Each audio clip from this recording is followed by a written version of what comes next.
It went live when it wasn't supposed to. Hold on a second, guys. Hold on. Well, that's kind of annoying. Because you guys know this is not the view I ever like. Hi, welcome to the weekly messages and astrology for June 23rd to the 29th. Sorry, I'm like so caught off guard here because like I said, it wasn't supposed to go live yet. It just decided, no, we're just live, so I didn't actually like get like ready. Well, I'm ready, but like you know what I mean. You know what I mean. I want to go live when I want to go live. But I hope everybody's doing okay. I hope everybody can see me. Like I said, I'm never in this view and it's like weirding me out. I don't even like, even the settings are different. Hold on a second. All messages. So glad I got a live. Hi. Oh, I'm like, I won't lie. I'm like, I'm really not liking this. I can't change it. I can't change it. Okay, YouTube. Whatever. Love the view. Oh, well, thanks. I hate this angle. I like the old school YouTube, what do you call it? Horizontal. I can't like think right now. Yeah, this is a strange view. Thank you. I'm like, oh, I don't like, I'm like, it's throwing me off. It's totally throwing me off. I'm so tempted to start another one, but it might just glitch out anyway. Ronan has a strange relationship with technology. Yes, I do. I absolutely do. Love the color. Oh, thank you. But we love you. I love you all too. So I hope everybody is doing great and has had, sorry, again, I'm still thrown. I'm trying to like recalibrate myself. I hope everybody's had a great summer solstice. And I don't know if, if any of you caught the sound activation that I posted. I highly recommend it, especially if any of you have been dealing with that like deep fracture that I spoke about. I think it might bring up some stuff for you. Imagine, thank you for the $5. Thank you. I saw you in the water in Lake Erie with goggles on and he swam away. I was not tripping. I have been wanting to be in water very desperately. I can't lie. You were so on with stuff for me, the Libra and patience and choices coming. Oh, I'm glad to hear that. But yeah, I hope you had a great solstice. And if you didn't experience the like cracking, if you will, that's, everyone was going to experience that differently or just have like no awareness of it really. I definitely experienced the cracking. And so it's interesting that the live just kind of like went on and threw me off guard because I actually was going to like try to get into a little bit of like a better centered emotional space because I've been very bluesy from it, to be honest with you.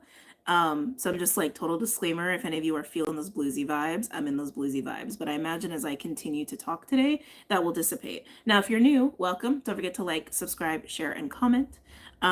Just to let you guys know the way this works, we usually go over some sort of overview for the week of just kind of generally what to expect based off of the astrology and also what I'm feeling as an intuitive, as a seer, as a channel, all the things. And then we get into readings and channeled messages. Normally I have a very like extensive astrology section. That's not going to be the case today because of where I'm at. But I'm still going to give you guys the tea that you all need. Again, the view's like throwing me. I'm like, do I move it closer? Do I like focus. Yeah, so because of where I'm at, we're just going to do a good like overview, but we are going to do some channel messages and cards as well today, okay? I will also say we have the new moon in Cancer this week, which is on the 25th. Technically, like, I would say for the Western Hemisphere, yeah, mostly going to be like in the late eve of the 24th, so just adjust it for where you're at. I believe it's at like 6:30 a.m. East Coast time on the 25th, if I'm not mistaken. Excuse me. I will excuse me. I will also be live tomorrow on Patreon to do the new moon Cancer hangout discussion where we just like chill, gather, we talk. I go very deep into the astrology. We go very deep into channel messages and we do a lot of side conversations. It's very sleepover vibes over there. And excuse me, if you're curious about Patreon and just all that goes on over there, the link is below for that. And you can also check out the website. That's also pretty clear over there too. Okay. Yeah, I think that's it. As far as like announcements and things, I think we can go ahead and dive right in here. So let's see, starting at, perfect, perfect, 5:05 on the dot. So getting into this week, something that's interesting about this week is that we do still have some continued energies that we've been in, but a lot of them have dissipated by this point. One that we're still working with and will continue to work with for a while is that embodied remembrance, right? The walking in remembrance from the minor grand trine between Pluto and Uranus in conjunction with Sedna and Saturn in conjunction with Neptune. That is still prevalent. We are still in that. But the minor grand trine of like greatness, of really coming into awareness of your unique skills, like based off of your life experience and your personal like soul scars and traumas and things like that, that has actually dissipated. We still have a little residual energy from that, but that is dissipated at this point. Now, as far as the biggest takeaways for this week, we have this beautiful Sun and Jupiter conjunction in Cancer, which is just yummy and beautiful. And it's creating a minor grand trine with Mars and Virgo and Vesta and Scorpio, which is like so perfect and so badass. And this will also be part of the new moon in Cancer as well, alongside Mercury being very active. So it's creating a week where really deep connections and deep commitments was a word that was a phrase that was coming up quite a bit, are going to blossom this week. This is actually a really great week to sign contracts, get into some like long-term planning, especially because at the end of the month, like I think, well, we're at the end of the month, but June 30th, we go into the pre-shadow for Mercury retrograde. So just a heads up there. Hold on a second. I'll write all these things down. Yes, the 18th. So June 30th, we go into the pre-shadow for Mercury retrograde, and July 18th, Mercury goes officially retrograde after Saturn goes retrograde on the 13th of July. So if you want to sign those contracts, you want to do those negotiations, you want to take your relationships to the next level, deepen your relationships, especially if you have like some sort of shared values or shared goals, interests, etc., this is the week to do that, okay? Is Mercury retrograde typically a bad time to sign contracts? It's a typical rule of thumb, but it's also not always avoidable. So kind of what I tell everybody, we like, as great as astrology is and as fun as it is and informative and helpful as it is, there are just certain things we cannot avoid, you know? And sometimes when we have retrograde phases, sometimes we're kind of like forced to do those things that you're not supposed to do during a retrograde, because it's actually just part of learning the lesson. It's just part of like navigating the retrograde energy. You know what I mean? So if you have to sign a contract, there's been a lot of motorcycles lately.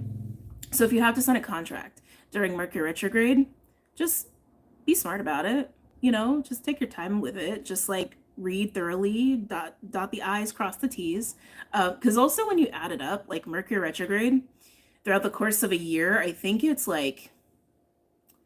Mercury goes retrograde every like 3-4 months, something like that. So sometimes it happens 3 times a year, sometimes 4 times a year, and they last for weeks at a time. So it's like the third of the year Mercury is retrograde.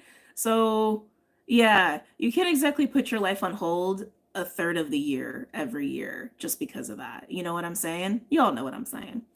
But coming back to this week, the fact that Mercury is about to go retrograde and we have a lot of support this week to get into commitments and long-term contracts and things of that nature, do it this week. Jump in. The other thing is, some of y'all might not feel ready, and there's a few reasons as to why that is. Saturn with Neptune, that conjunction, is square the Sun and Jupiter this week. More in the beginning, but it's there. Also, that's actually going to be trine Mercury, which will help us with like some of these more long-term things.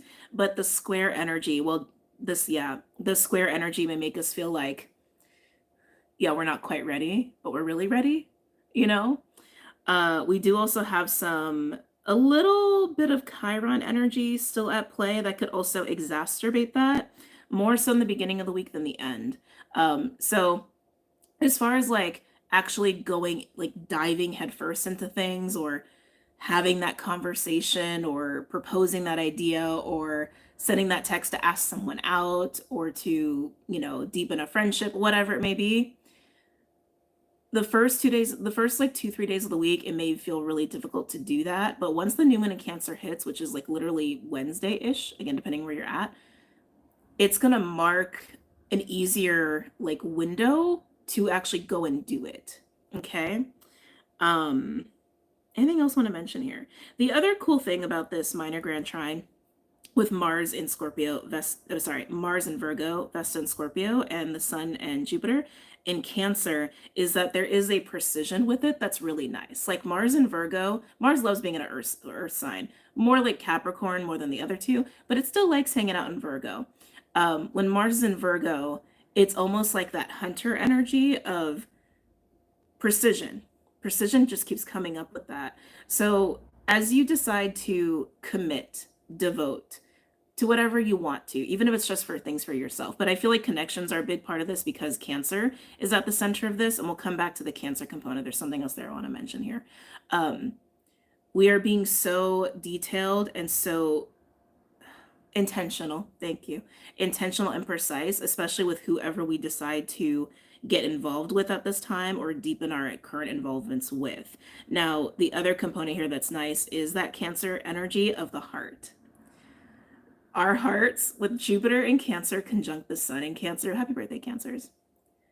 It's like a heart, it's a massive heart expansion. It's a massive, like, feeling all the feels, all, like high, low, whatever. So if like you feel like you're going through a little bluesy time, it's okay. If you're going through a blissful time, hey, ride that wave. It feels amazing.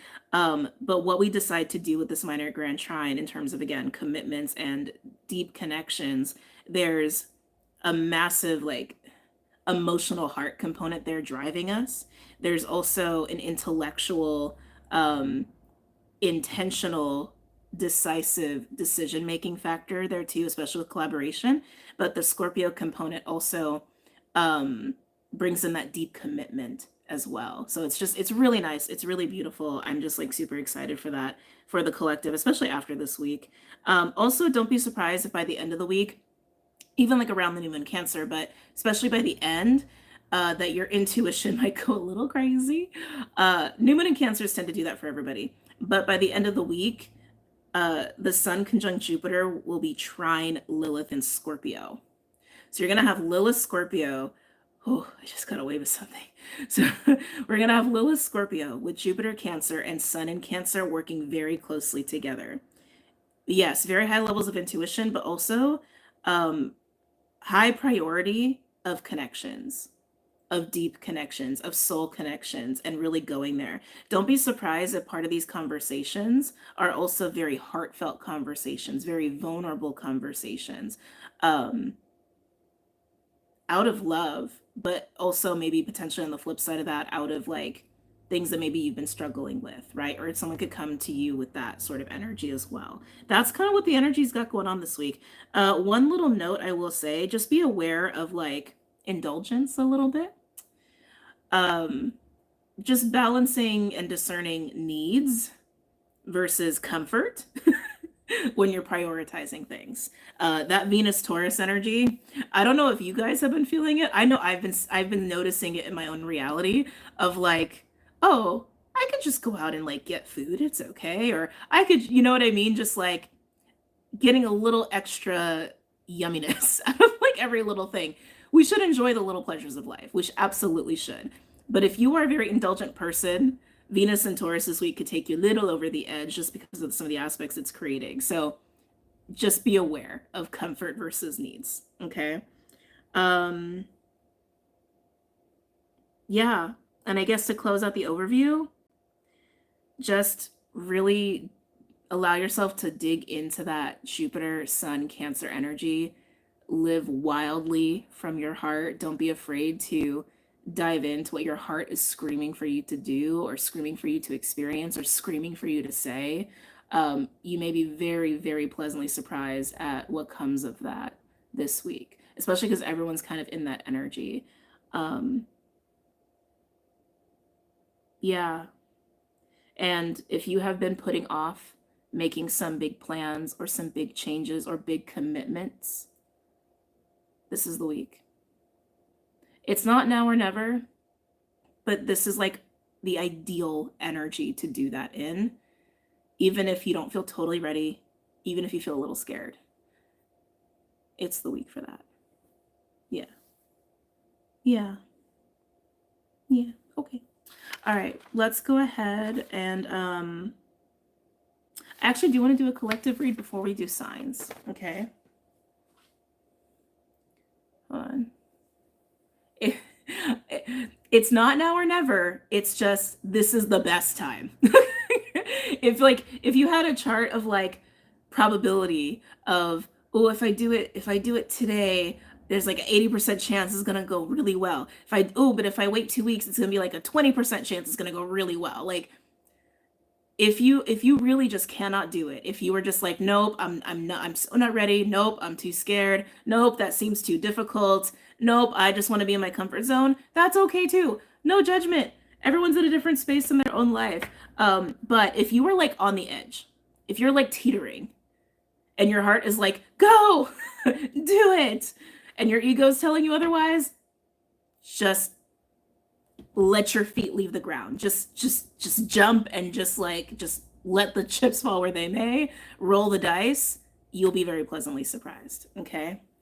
All right. Yeah, let's get into a collective read. I do still have the angel deck here. Be not afraid. I just love that it's called that. I am gonna pull this for the. Oh, this is the other reason I don't like this view because since it's not like wide this way, I don't have as much room to show the cards. I'm sorry. I know I'm complaining. I'm going to stop. Anyway, be not afraid. It's linked below. All the decks that I use are linked below for your convenience. But let's start there for the collective read. Okay. Didn't even get to light my candle. Hold on. Let me do this before we actually pull cards.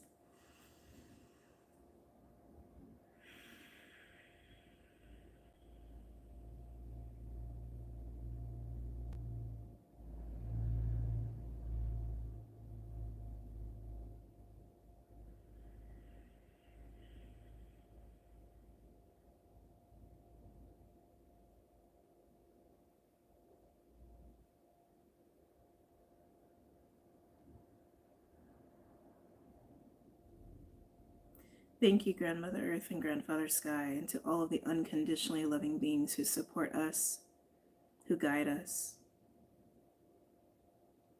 who love us on our individual journeys. In this moment, in this hour, we open and receive messages of truth, of healing, of love, of upliftment that is in our highest good.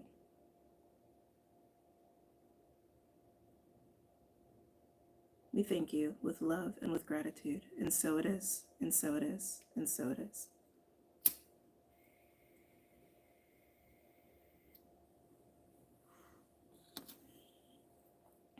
Okay. Come back up here really quick. Susie, I see a little thingy thing. Oh, thank you for the $9.99. It's very cute. So, hold on. In this view, can I not like that either? Anyway, it's okay. It's fine. It's fine. It's fine. It's fine. Collective, let's go ahead and get started.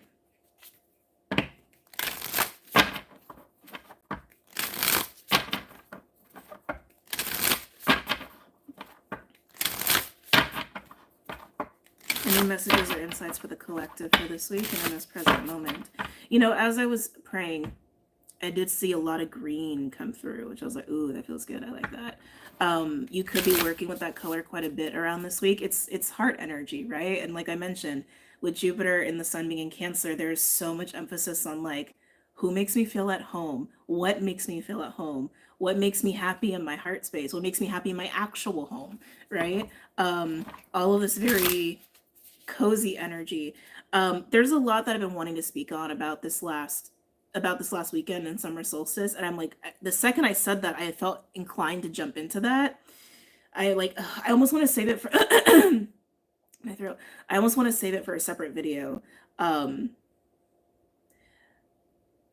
sound activation that I put out, the little chat message I put out, those were just parts of it. But yeah, I feel like it needs to be its own thing, but it's coming up to be mentioned now. So what I will mention about it is roots, right? So Cancer, excuse me, Cancer is the natal IC, the like of the innate zodiac wheel, right? It represents the roots of all, the roots of family, the roots of home, the internal world of us as individuals as well. And there has been a lot coming up with these, like, yeah, I'm like wanting to like stroke my heart. There's been a lot coming up with some of these root wounds. And that relates to the fracturing that I spoke about last week. And I was starting to see, I guess I'm talking about it. I said I wasn't going to, but now I am. So here we go. You may hear this regurgitate in another video later. And as that message came through, I started to see how it was, like, why it was coming up in certain individuals in certain ways. Because these root woundings, it is collective wounding, but because we are all unique individuals of the collective, we all experience it in our unique way, right? But I will say that particularly for women and particularly for people of color, there was a major release and shifting that was happening there, like major, oh my god, major. Anyway, that just wanted to be spoken on, but they are emphasizing the roots of Cancer. And I guess also just to pose a question to you to ponder on and to sit with for yourself. What is it about how you feel rooted, or what helps you to feel rooted in a very healthy, nourishing way? And even what do your own roots want to tell you? What do your own roots want to show you? That's coming up right now as a channel for you all to sit with as it resonates. Excuse me, but yeah, they're really bringing up like green in the heart. Even just like the comfort of nature, the comfort of stillness, the comfort of safety, also, and also the comfort of laughter. That's interesting. Now I'm getting that child energy that was also coming up recently. Cancer is the mother, but we can't have a mother without a child, right? So that energy is still very prevalent in the collective as well to lean into. Aries is also part of that as well. So having this conjunction of Saturn and Neptune, I've spoken about it before. Imagine, thank you for the $2. Oh, I'm trying to heart it and it's freaking out on me. Hold on a second. There we go. Nah. Okay, there we go. Why do you think Jupiter is exalted in Cancer? Why do I think Jupiter is exalted in Cancer? It's not so okay. I haven't like sat with that myself. I like to sit with these things in like ceremony and talk to spirit about it.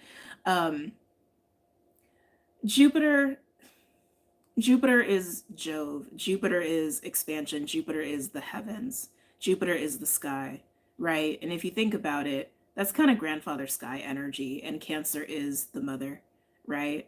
So I could see it from that lens of Jupiter and Cancer is a beautiful bridging of those energies of mother, father, really grandmother, grandfather, no, mother, father, I'll say mother, father, that father sky, mother earth energy.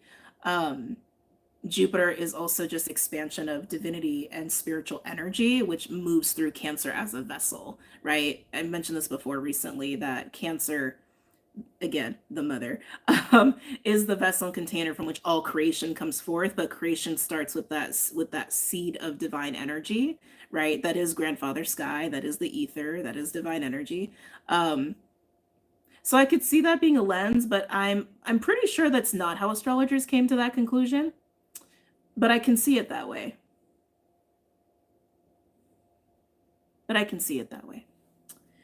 But let's come back to the collective here and come back to this green energy, this heart energy, this sense of safety and comfort and nourishment, joy. They keep wanting to talk about the child. Some of you may take that as inner child. Let's see what the angels have to say. The realm of virtues. Ooh, such great heights with the, can't say, with the number 33. Let's go ahead and read that one for the collective.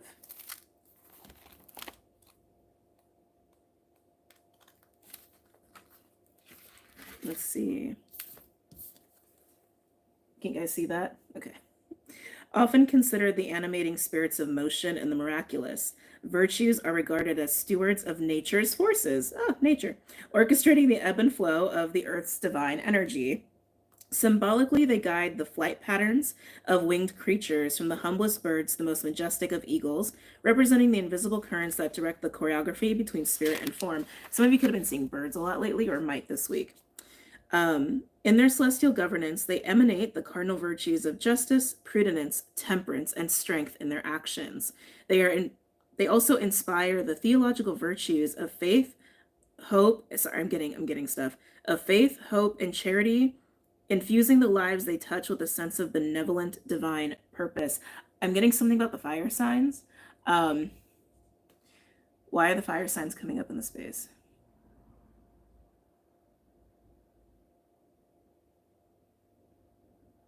Why are the fire signs coming up in the space? There's some reference with fire signs of like,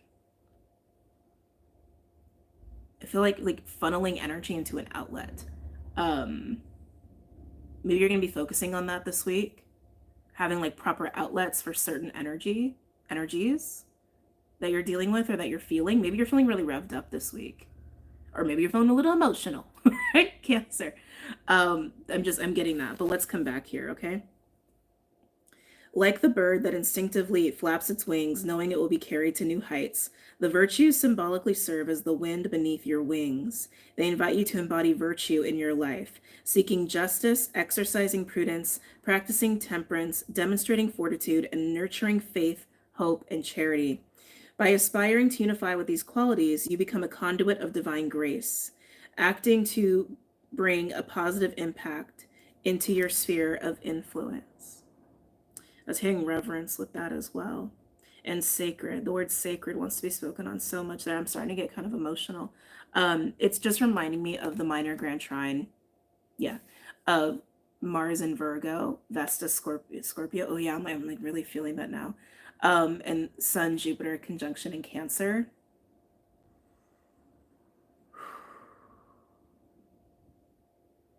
Again, to emphasize, Mars and Virgo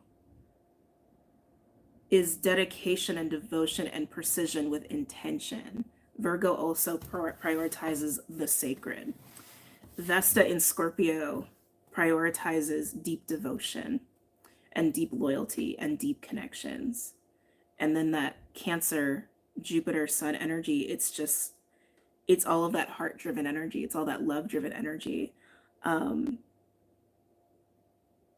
Oh, it's making me so emotional. That's what I'm feeling with that in the collective. Recognizing what your heart is telling you and feels is holy in your life, or can be holy for you. And, even using these words like reverence, integrity, holy, sometimes they sound kind of serious, but these things can be fun. These things can be full of laughter and joy and wildness. And it's like, I think that's even why I think I put in the title, I don't know, about living like with wild hearts, because that's something that was coming through as a channel as I was doing my notes. That wild heart kind of feels like the wild heart of a child in a way. But still like being funneled into this like masculine Virgo, right? Very intentional, very precise, very clear, very devoted, right? And then this like very like just deep loyalty of Scorpio. There's just a lot of emotion there. It's just what I keep getting. So in the collective, recognizing what is holy in your life, what can be holy in your life, and devoting yourself to that. These things that are holy, these situations or these relationships that are holy, they are also safe spaces. There's also a clear indication here too. They are also safe spaces, safe containers, safe relationships, to be in that wild-hearted energy, especially if other people are involved, to do that with other people. It's holy and it's sacred because it's also safe, and it's also where the heart wants to be. Yeah. All right, let's move on to the signs. So I'm going to do this how I normally do. Get into a little bit of the elemental energy, and then we'll get into sign energy. Let me get some water here.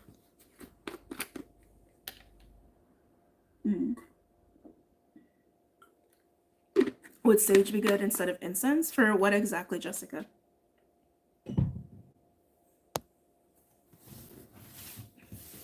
Let's see here. I wish I could smell incense through technology.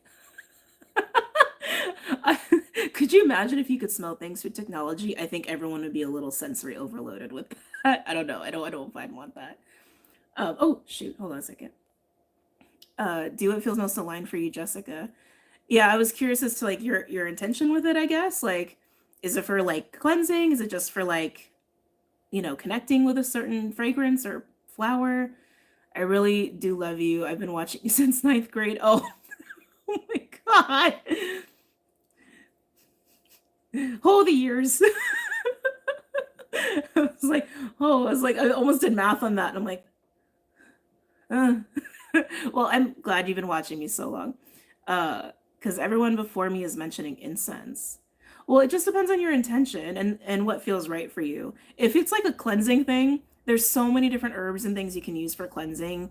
I actually recommend that people don't just have their go-to be sage, just because there is like, after all these years of people becoming more privy to the spiritual realm of things and practices, there's a lot of like unsustainable harvesting of sage that goes on these days. And there's other herbs you can use, but it's all about just your intention and why you want to connect with a certain, herb, plant, etc. Okay. All right. Let's get into the signs here. Earth, we're going to go with you first. You like never go first. Okay. This might be the quickest weekly we've ever done.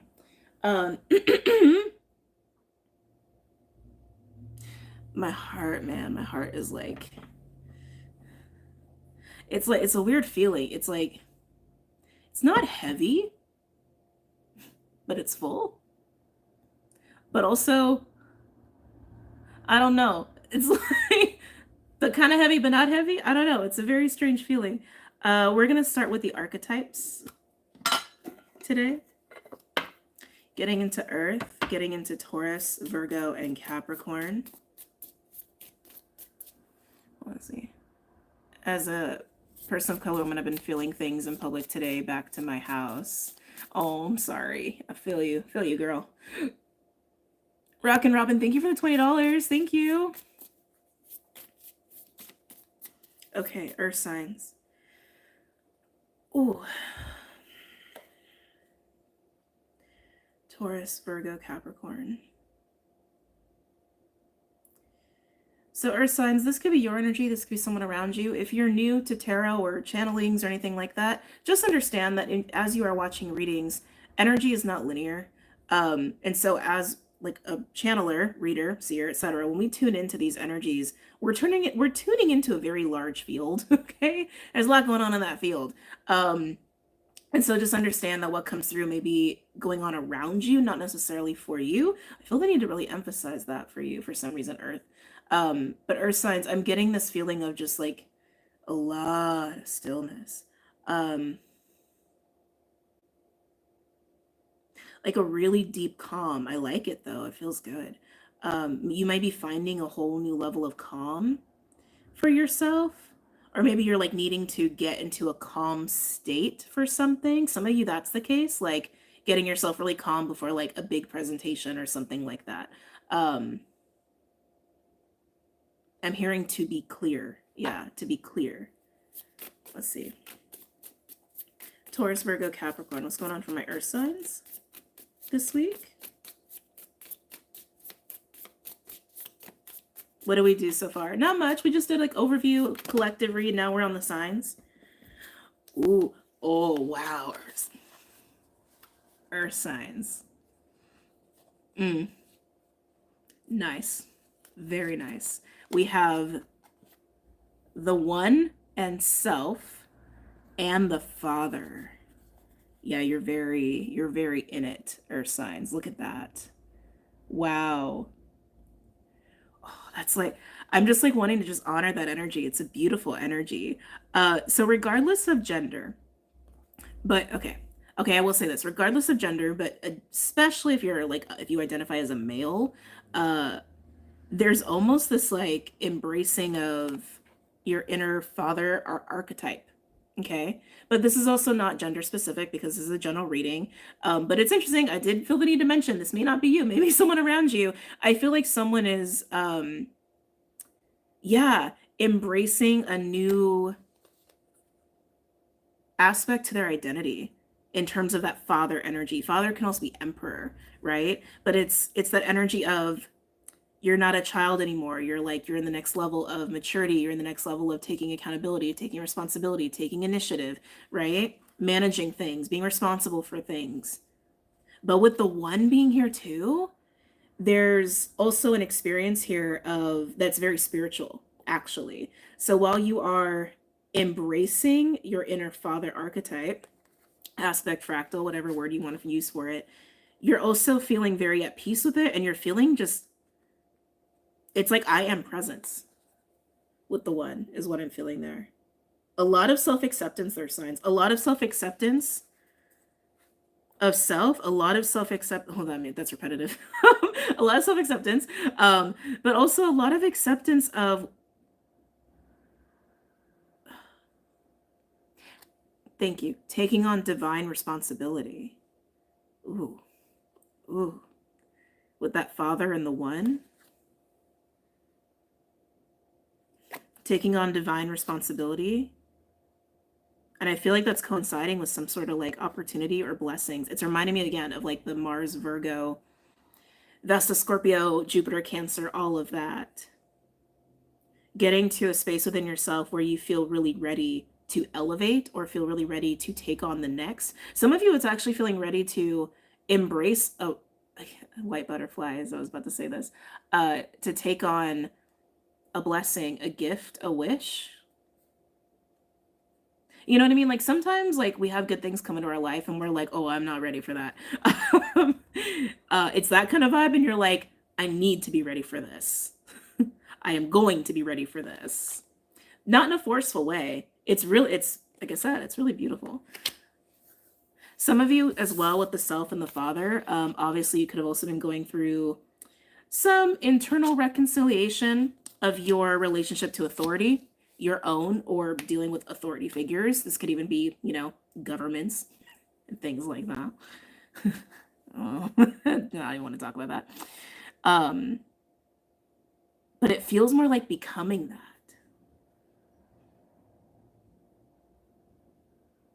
It's a very strong energy, but it's also very calm and very still. I don't know. I like it. It's a vibe. It's a good vibe for earth signs. Let's go ahead and pull some animal cards for earth signs here.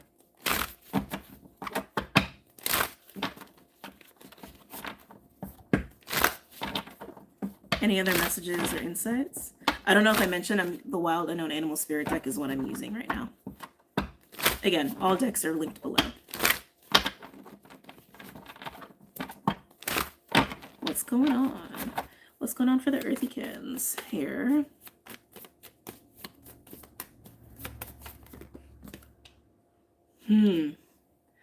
Oh, is this what you needed to do to move into that stillness? Panther is a divine feminine wisdom in an aspect of it. It's also purging. It's my catharsis card. It's the getting all the shit out there card. We do have wolf on the bottom, which is definitely stepping into a role or stepping up, stepping into a certain position within like a community or a relationship or a group. Again, leveling up is like a big prominent thing here for you. Some of you have definitely needed to move through some catharsis to do this, to make this happen.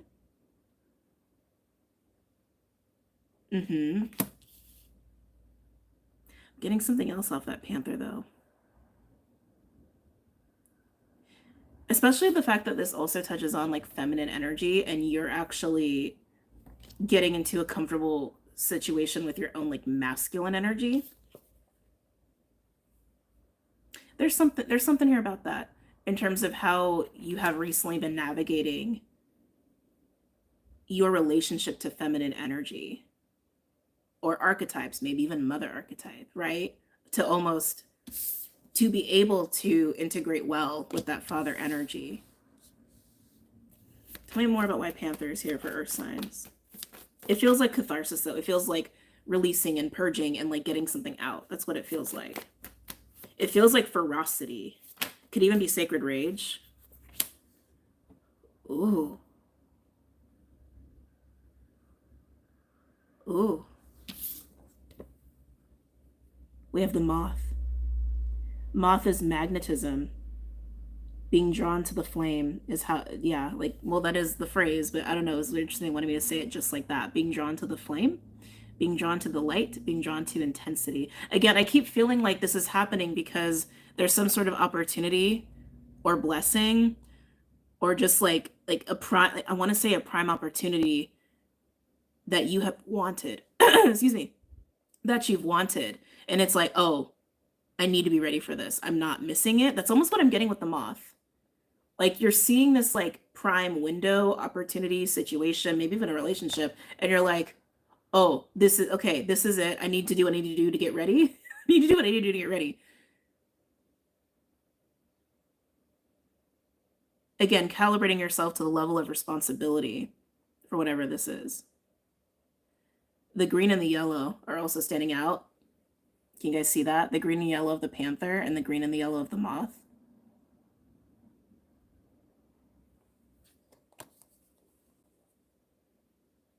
Some of you, whatever this is that you are rising to the occasion for, how do I want to say this? There's a word that wants to be used here.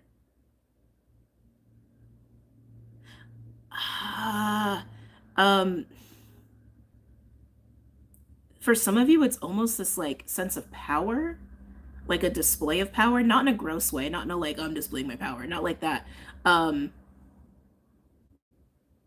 There's just something powerful about it. The word power wants to be used. You'll know how that translates for you. Let's keep going, earth signs. The greens and yellows, that like, there's definitely something there for you about that.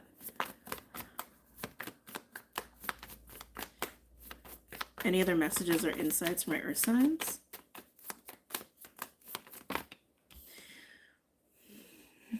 I knew something was crunchy. Fire ant. Fire ant is a 5 of wands energy. Fire ant comes out when there's like intensity building, whether it's just tension or it's anger or it's discomfort, it's tension. Why is the fire ant here? Again, this feels like a catalyst for you to move into that father one self energy. Why is the fire ant here?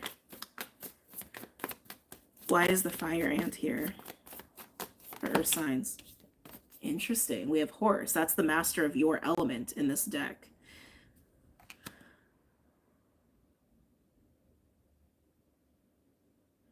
It's giving me the feeling of like the balloon's gonna burst. What is going on in your reading? What is going on here? The horse to me is like very Cappy, Cancer, kind of high priest energy. The horse is a master of multitasking. The horse also is about beauty and grace and independence and stamina. A little bit of that wild heart energy that we've been talking about. Thank you. Okay, that's what it is. Thank you. This is about the heart. This is about the heart. They're like, yeah, green, green, green. Yeah, this is about the heart. A balloon is bursting. A balloon has to burst. Okay. Okay, that makes sense. That makes sense. Some sort of balloon of tension, emotion. I want to say emotion, but it's tense. It's like some sort of resistance has been happening that's been causing some sort of buildup of emotion or stress or whatever. And with the bursting of that, allowing that to just like pop, it's suddenly easy or very clear to move into this kind of state. It's like it's needed. It's necessary. Sometimes we need the floodgates to open. Sometimes we need the unspoken thing in the room to be spoken. Sometimes we need that moment that we're kind of scared to happen just to happen so things can actually like flow and fall into alignment. That's what I'm getting here. I wouldn't be shocked if this is happening between you and another person. It's giving that vibe a little bit. Can I get a 5th card for the earth signs and then we'll get into the individual signs? Can I get a 5th card? Yeah, let's get a 5th card here.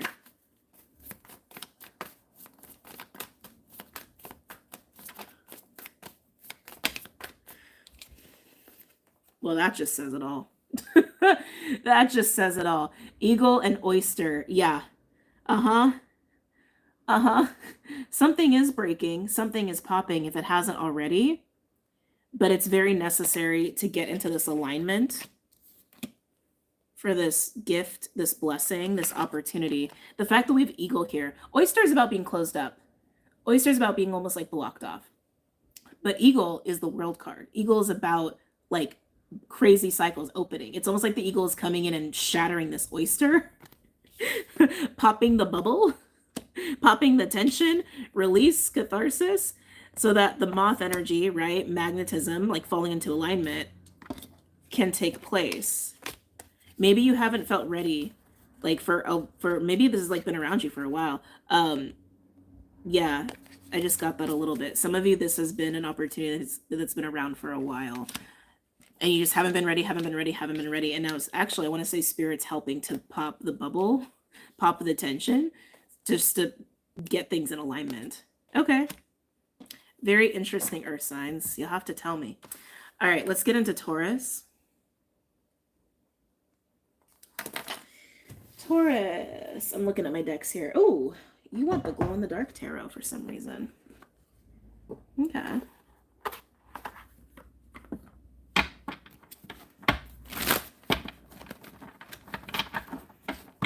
Taurus. What's going on for Taurus? What's going on for the bulls this week?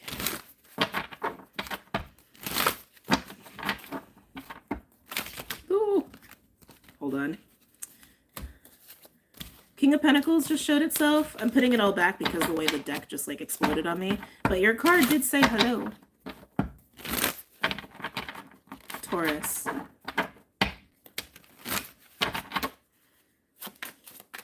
Any messages or insights for Taurus? What's going on for Taurus?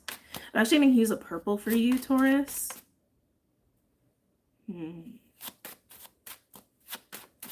What's this purple about? Taurus, I'm not a doctor. Okay? I'm not a doctor. I'm just a lady who pulls cards for a living. Okay? I'm more than that, but you know, I'm joking. Taurus, I am getting something about health for you.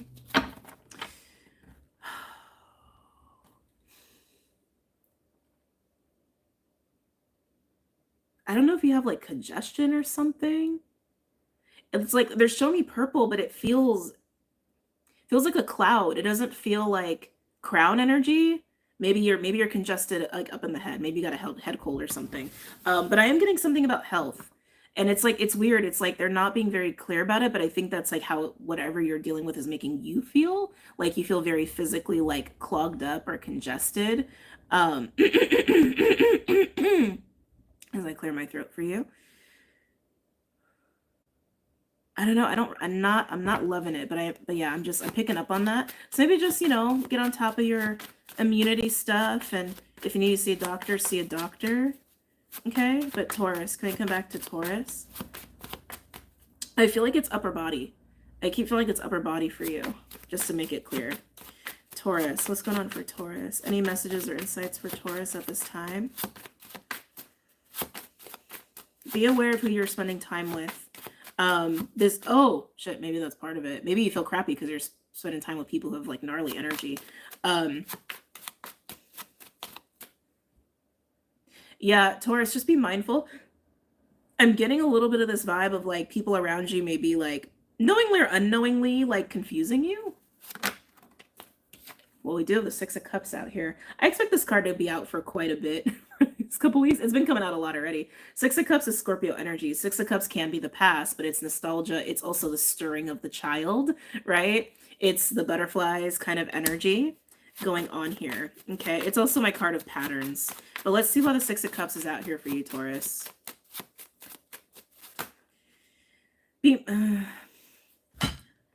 I'm not taking it, but the Nine of Swords did just show itself. Taurus, I'm getting this feeling too that some of you feel obligated to somebody. Some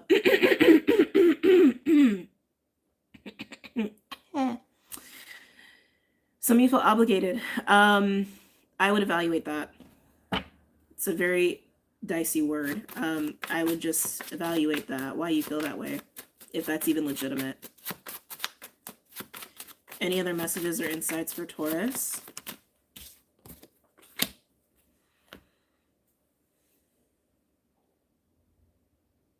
Interesting. Interesting. We have 6 of Cups, the 4 of Pentacles, and the 2 of Wands. So, okay, you're needing to make a move here. I feel like you're caught up a little bit. I feel like you're caught up with the 6 of Cups. Again, if you feel obligated or tied to somebody and like something doesn't feel right in your body, I would just evaluate. Just evaluate. That's all. Just evaluate. Just evaluate. Again, the word power is coming up with that 4 of Pentacles. I'm getting this feeling, Taurus, you're trying to maintain this sense of strength as you're trying to make this decision, whatever this decision is. Can we get elaboration on the 2 of Wands? Oh yeah, we have Judgment on the bottom. Karma. And the nudging of spirit. Tell me about the 2 of Wands.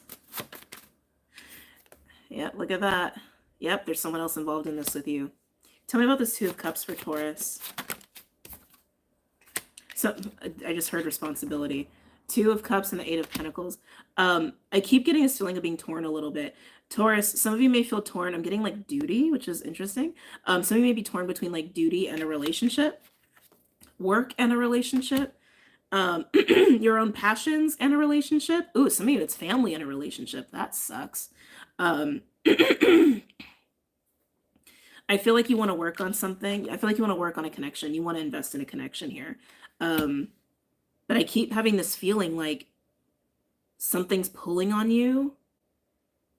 One of these things I want to say is actually not in your best interest, whether it's the relationship or whatever's pulling on you. Again, Judgment here is also indicating that. Oh, Knight of Cups. Oh, wow. With the King of Wands. Shit, Taurus. I think you know what you want. That is a very confident Taurus right there who's like, nope, I know what I want. I'm getting on my horse and you're not gonna stop me because I'm a Taurus. I love you, Taurus. Excuse me. Yeah, so I feel like I'm looking at a Taurus who's already made up their mind. You're deciding to work on a connection. And if that is in your highest good, I wish you all the best. But I can definitely feel a tugging. So if you are like super confident that like, no, I want to work on this connection, be aware that I'm feeling a tugging in your field. For some of you, use your discernment, okay? There may still be some like people or just some weird energies that you may want to look at and clear out before you decide to invest into a certain connection. Some of you, this is you're just taking it to the next level. This connection, and you're doing it from a King of Wands, Knight of Cups space with Judgment backing you, which is also basically Spirit saying like, yeah, go do that. Okay, Spirit saying, yes, please go do that with confidence, with passion, and the heart open and ready to like commit and invest. Like that's a big deal. And it's all about next level. So it could be like friend to a bestie. It could be like a friend to even like a love interest, right? You guys know the drill. But I can feel it. I can feel a tugging going on. So just make sure you clean up your field, okay? Can I get some final cards for Taurus? Actually, what's this tugging? What's this tugging I'm feeling with Taurus? What's the tugging?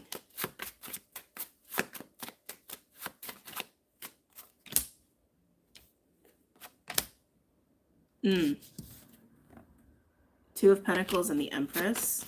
Interesting. Tell me more about that 2 of Pentacles and Empress for the tugging. What's going on with Taurus? 7 of Wands. Yeah, you may have an Empress that is like saying no. Don't do that. That like this is an energy that's like wanting to fight a little bit, wanting to put up a fight.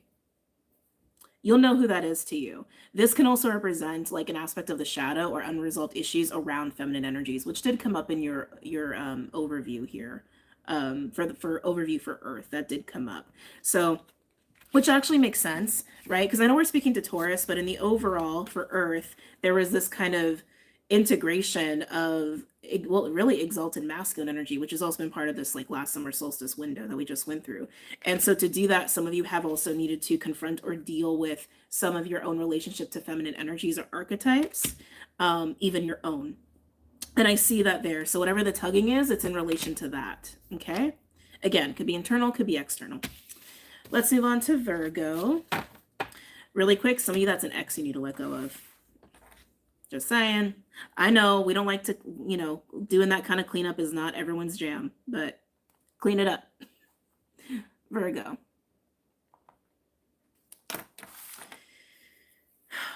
Virgo. What's going on for my Virgos? Using Rider-Waite for you guys. I'm not taking it because I barely just got started shuffling, but Seven of Swords wanted to come out. Virgo, what's going on?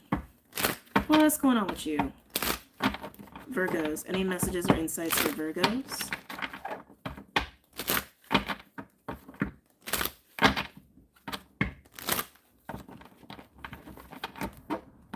Virgos, what's going on for my Virgos? You guys feel quiet. Seven of Swords would indicate that too. Wait, this feels familiar. Didn't we get this for you sometime recently? Like you planning something in secret? Or was that your Mercury brethren, Gemini? Like, I don't remember. I think it was you. Virgo, what is going on with Virgo? I am getting some like herbs. You could be learning about herbalism. You could be drinking lots of tea at this time.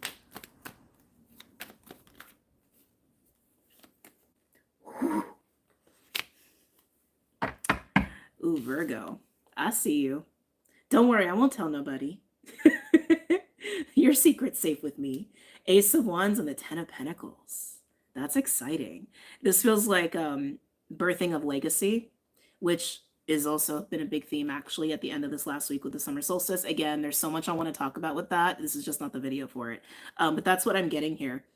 This feels like literally birthing legacy. Some of you could be expanding your family, making some changes with your actual home, where you live, who you live with, who you are deciding and discerning as part of your future. This is big shit, Virgo. This is big. And the Ace of Wands, I am getting a lot of that like very masculine procreative energy. Not to say that it has to be about like creating children. It doesn't have to be about that, but it's like that life force. It's like putting the seed out there, right? To grow into something, you know, fruitful. But it's all in the realm of Ten of Pentacles. That's legacy, that's home, that's family, that's generational stuff, that's wealth. That's what you are, that's what's on your mind right now. That's what you're seeding right now. And I feel like it's like a secret, which is kind of funny. Because I don't know if, like, this is big. So I'm like, I don't even really keep that a secret. Tell me more about Virgo.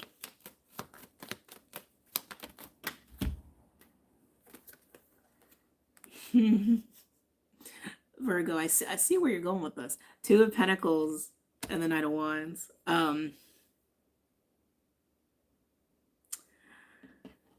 You know what you want. Very similar to Taurus. You know what you want. And you're just making sure you do all the things you need to do to get it. The other thing too is, Virgo, Mars is in your sign. So you are, again, you're in that Mars energy. So you are very confident, you're very determined, you've got a lot of energy, and you're just ready to go. But you're doing it in your Virgo fashion. Even though you're the Nine of Wands here, which is like the really fast Knight, sometimes impulsive and reckless, you have the Ten of Pentacles here and the Two of Pentacles, which means you are being intentional. You're not being reckless about it. And you're Virgo. You don't do that. Well, not when it comes to planning. Not when it comes to making goals. Sometimes Virgos can be impulsive with their speech, but not with actual plans, not with the things they want to cultivate. And you want to cultivate. Now, the other thing I want to just make mention here, we're going to pull more cards here, but you're the Knight of Wands holding the wand. Again, I keep getting this very like masculine, procreative, well, like kind of sexual energy, but we need that kind of energy to build things like this, to cultivate things like this. I just wouldn't be surprised if for some of you, this is like a relationship that you're wanting to see go to the long term, and you just feeling a lot. And you're just really feeling it a lot. Excuse me. Oh, geez, that was quick. Okay, so we went over the astrology. We know, oh my God, my voice. We know that deep connections are a thing this week. I wouldn't be shocked if every reading this week is some kind of relationship love read or sexual. There's a lot of sexual energy just given your reading. The Tower and the Two of Cups. So Virgo, it's funny because I keep getting a secret vibe with you of like, you know what you want, but you're doing it in your very intentional way. It's almost, but like, I don't know why you don't want people to know about this. Maybe you feel like it needs to grow legs or something. But the Tower and the Two of Cups, excuse me, is pretty clear. There's someone you want to do this with. Now, again, this could just be work. This could just be financial. This could just be like, I don't know, let's build a house and live in it together, even as friends. It could be very sexual and romantic. And I won't lie, I'm definitely getting the sexy vibes here. But you could just be very passionate to work with somebody as well. But the Tower with the Two of Cups here, I'm getting a couple things.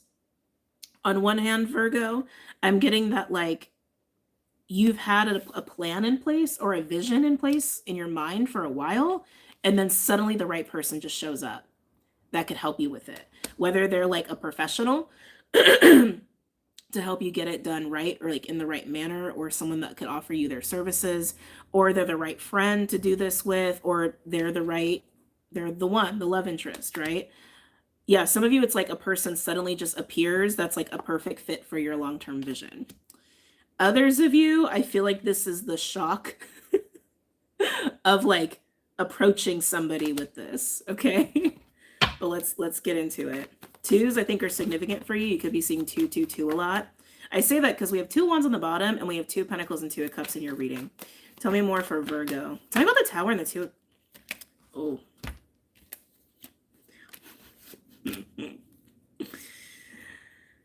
Virgos. If this is like a sexual romantic thing, I think you've been like, I don't know. You've just been feeling a lot in secret. We have Death, Queen of Wands, and the Emperor. I'm hearing resurrection. I'm feeling there's a resurrection here of that Queen of Wands, Emperor energy, which is just like that surge of creativity and confidence and passion and life force that, again, you want to put into this long-term vision, okay? Something has been resurrected for you, and I want to say it's the passion. It's the inspiration. That's been resurrected for you. Some of you, it's been resurrected because a certain person is in your life or has popped up in your life. Or it's just all about timing, right? So finally something falling into place in the right timing, but your passion's been resurrected. Tell me about the Tower and the 2 of Cups. Sorry, the sexual energy. As I said, resurrected, I had a visual. I think you all know. Tell me about the Tower and the 2 of Cups. Wow. Page of Cups and Judgment. Yeah, there's someone you want to do this with, and you're very clear, you're very confident, and you're just going to do it. You're just going to do it. It's just time. Judgment may also be coming out a lot for everybody as well. Now, Virgo, you could be on the receiving end of this, okay? So don't be shocked if someone comes at you. Hold on. Looking like this. Something about it feels very fun. But Virgo, it looks great. I just think that whether this is you or someone else, whoever has had this long-term vision, once they get the realization of like who they want to do it with, they're very hush-hush about it. They're very quiet about it. It's weird. I'm almost getting like a sleuthy kind of vibe. Hold on. I'm getting another download for some of you. I'm getting something about crumbs. Like some of you, if this is someone like you have known and like you've had conversations, like maybe like things you've said like align with this person's vision or vice versa. And it wasn't until like, and then suddenly the Tower is like, oh, this is like the person I'm supposed to do this with. It's like, I don't know, something about that. Yeah, some of you may have been like having talks with somebody, not knowing that everything you're saying aligns with what they want, but it's like, it's not communicated reciprocally. I feel like that's like someone just sussing you out. Y'all know what I'm trying to say. Oh, it's just the vibe I got. Let's move on to Capricorn.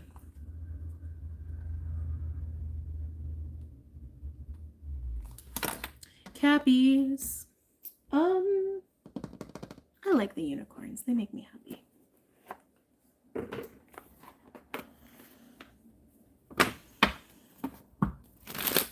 Okay, Capricorn. Any messages or insights for Capricorn? Any messages or insights for Capricorn?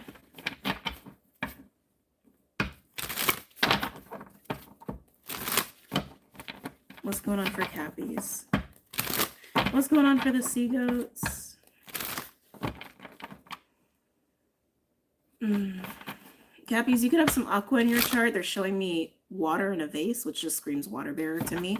But something about Aquarius could be important to you or significant to you. I would even check your charts. See what Pluto is doing in your chart right now. With the moon. Okay, moon energy showing up in Cappy's reading. The moon is actually Pisces, but obviously it's also Cancer, which is your natural complement, as I like to say. The new moon in Cancer could be bringing something very significant for you as well. Ooh. 10 of Wands. Wait, they're bringing back to the vase. I keep getting Aquarius, though. So again, check your charts to see what's going on with you in Aquarius. Right now, Pluto is at 3 degrees Aquarius, if I'm not mistaken. And Pallas is at 24, moving into 23 degrees this week in Aquarius. So just check that for your stuff. But this feels like Cappies. This feels like an emotional heaviness, like an emotional weight. Some of you a secret burden that you've been hauling around. Why? What's the 10 of Wands in relation to for Capricorns? I feel like that's got to go. I feel like that's got to go. Tell me about this 10 of Wands.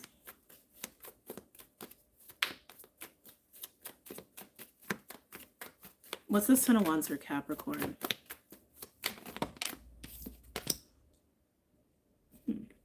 Six of Pentacles. Balance and give and take is what's burdening you. Ace of Pentacles. Oh, I see you, Cappies.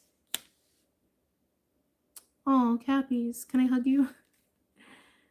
Oh, this is a want. You're wanting this. You're wanting Ace of Pentacles and the Six of Pentacles. You're wanting to forge connections. Some of you, these are connections of purpose. Like, you know, you both have the same interests, you both believe in the same things, or you both want to volunteer. Six of Pentacles is a very generous energy, but it's also reciprocal. And the Ace of Pentacles, you're wanting something tangible in terms of that. But this is what's secretly burdening you, is that you want to engage in a Six of Pentacles energy with another person or people. Some of you, this could be wanting tribe. Some of you, this could be wanting support. Some of you could be just wanting to give, actually, to somebody. I'm hearing the word intimacy. Wanting more intimacy, potentially, with some people in your life. But why are you keeping this a secret? Yeah, tell me about the moon energy. Why is the moon energy here? Is this like, why is this just, yeah, tell me more. Tell me more about this moon energy surrounding this. It's burdening you that you are not engaging with it. Yeah, okay. The moon, we get the Seven of Cups. Yeah, okay, Spirit.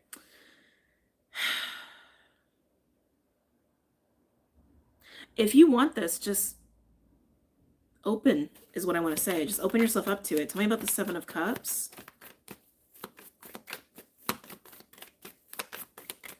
Tell me about the Seven of Cups. It's the Seven of Cups is making me feel kind of interesting. Seven of Cups can sometimes just be like confusion or options, illusion, delusion, you know, pick all the illusions, you know.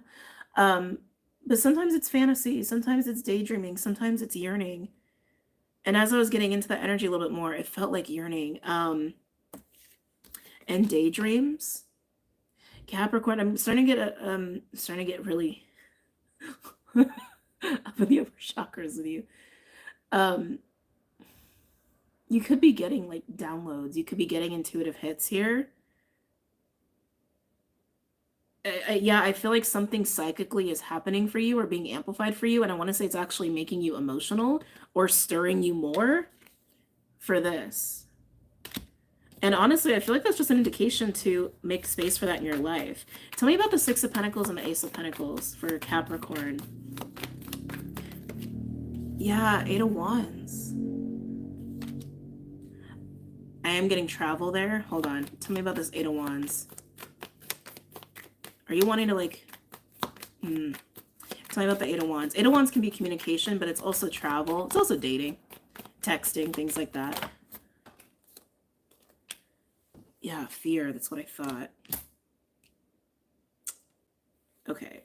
So Capricorn, you feeling burdened, feeling very burdened here because you're wanting to connect with a particular person or many people, and you're just wanting to have like equal exchange where there's growth, there's expansion, some of you where there's even travel involved. The fact that we have pentacles here also tells me that you want very like in-person exchange. Like you want to have coffee with someone, you want to sit and watch a movie with somebody, you want to go for a hike with somebody, you know, things like that. But when I elaborated further, Eight of Swords, Justice, and the King of Pentacles. Capricorn, this is weighing heavy on you, and it's going to continue to as long as you don't deal with that Eight of Swords energy. Eight of Swords is the card of limiting beliefs. It's the card of like pessimism and not looking at something clearly, not believing in something accurately, and restraining yourself really is what it is. With Justice being here, this yearning you're having for Six of Pentacles, Ace of Pentacles, and the Eight of Wands is very valid and actually will be very restorative for you and be very good for you. And I want to say you're coming through as a King of Pentacles here, which is really nice. But that Eight of Swords, that's getting in the way. You either think it's not possible or you're just afraid of it. Let's look into it. Tell me about the Eight of Swords. I won't lie, Cappies, I'm getting a little insecurity energy with the Eight of Swords. Tell me about the Eight of Swords. Hey, Bubby. Are you gonna... Sorry, Clyde is jumping up here. I just don't want him to burn his fur on the candle. Bubby, you know you can't be up here. I know you're gonna try. Hi. Hello. Oh, your breath smells. Oh. You know I'm working, right? I know you know. I know you guys love and adore him, so I know it's okay. Can I get back to it, though? No, I must give you pets. Don't get I was about to say don't get comfortable, and he's like, no, I'm gonna lay down now. Come here, buddy. Come here. I know.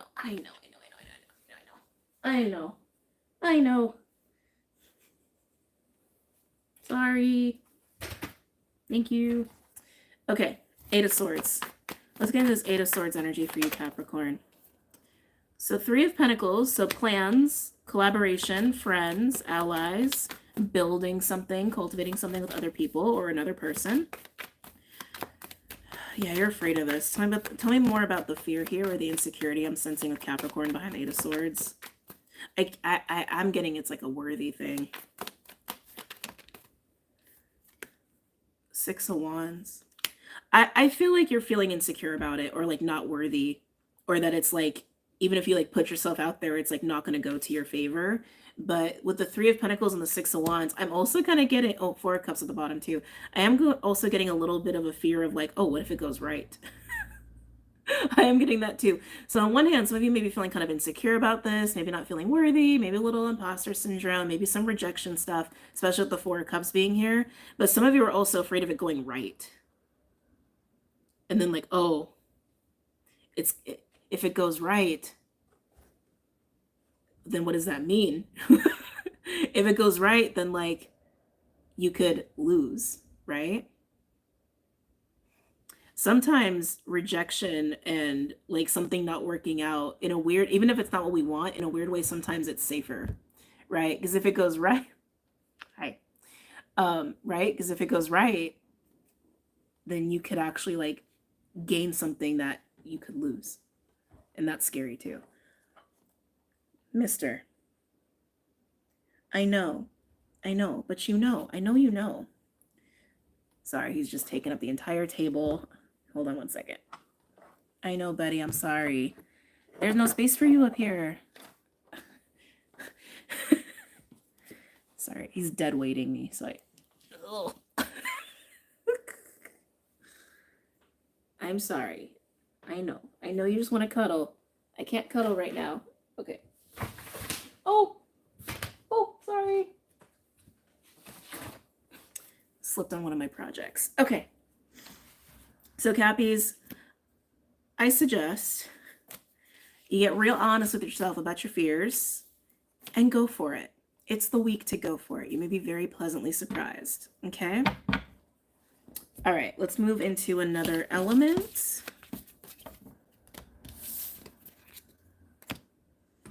Let's see. All Clyde, we love you. And he's kind of pouting at me right now. Fire, water, air.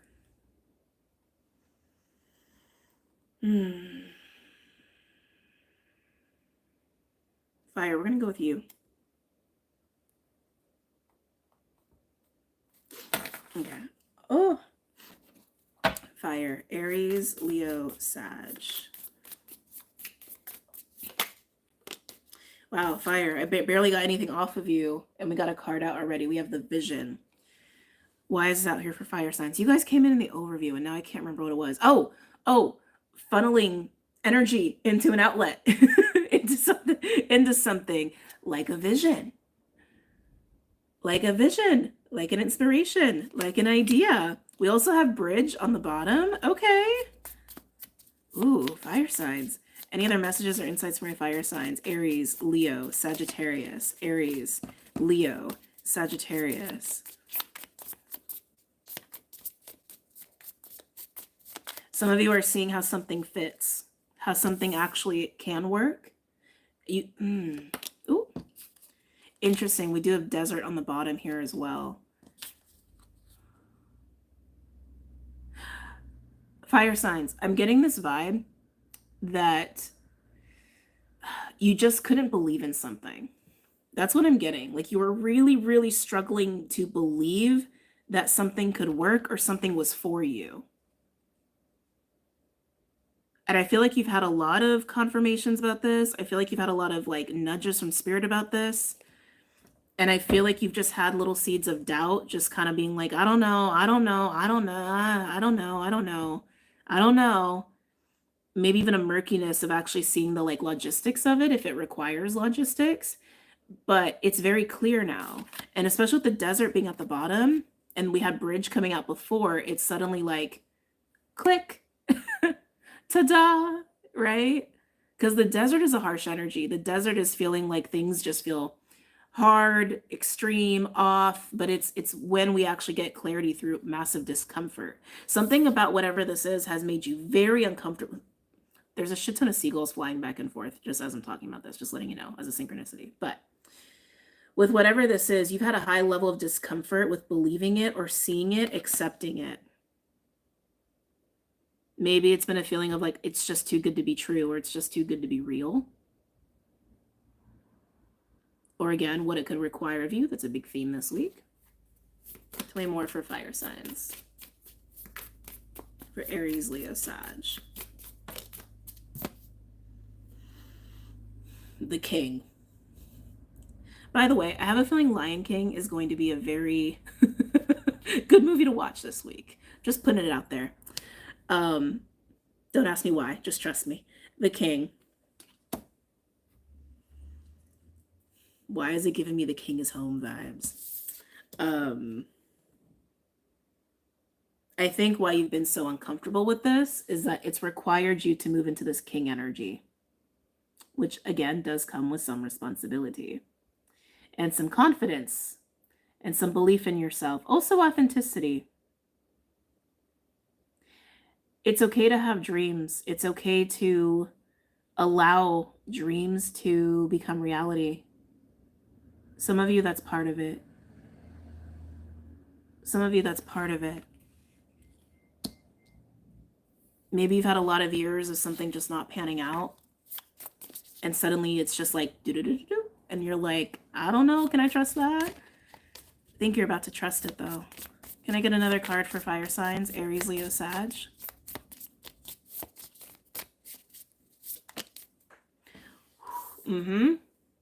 Underworld. So you've had to transmute some stuff here to do this, to believe in this. It's like you're emerging from the underworld into the vision. From the lower world to the upper world, even, is how that feels. This is you rising in your exalted masculine energy. But to do it, I want to say you've actually come from a very like shadowy state, or just a state of like really diving into some of your stuff. Thank you for the 279. Thank you so much. You have helped me a lot. Well, you're very welcome. Appreciate it. Yeah, you're emerging from the underworld for this. You're emerging from the underworld for this. You could not see it before because you needed to be a certain version of yourself to truly believe in this. Yeah. Yeah. Let's go and get some animals out here.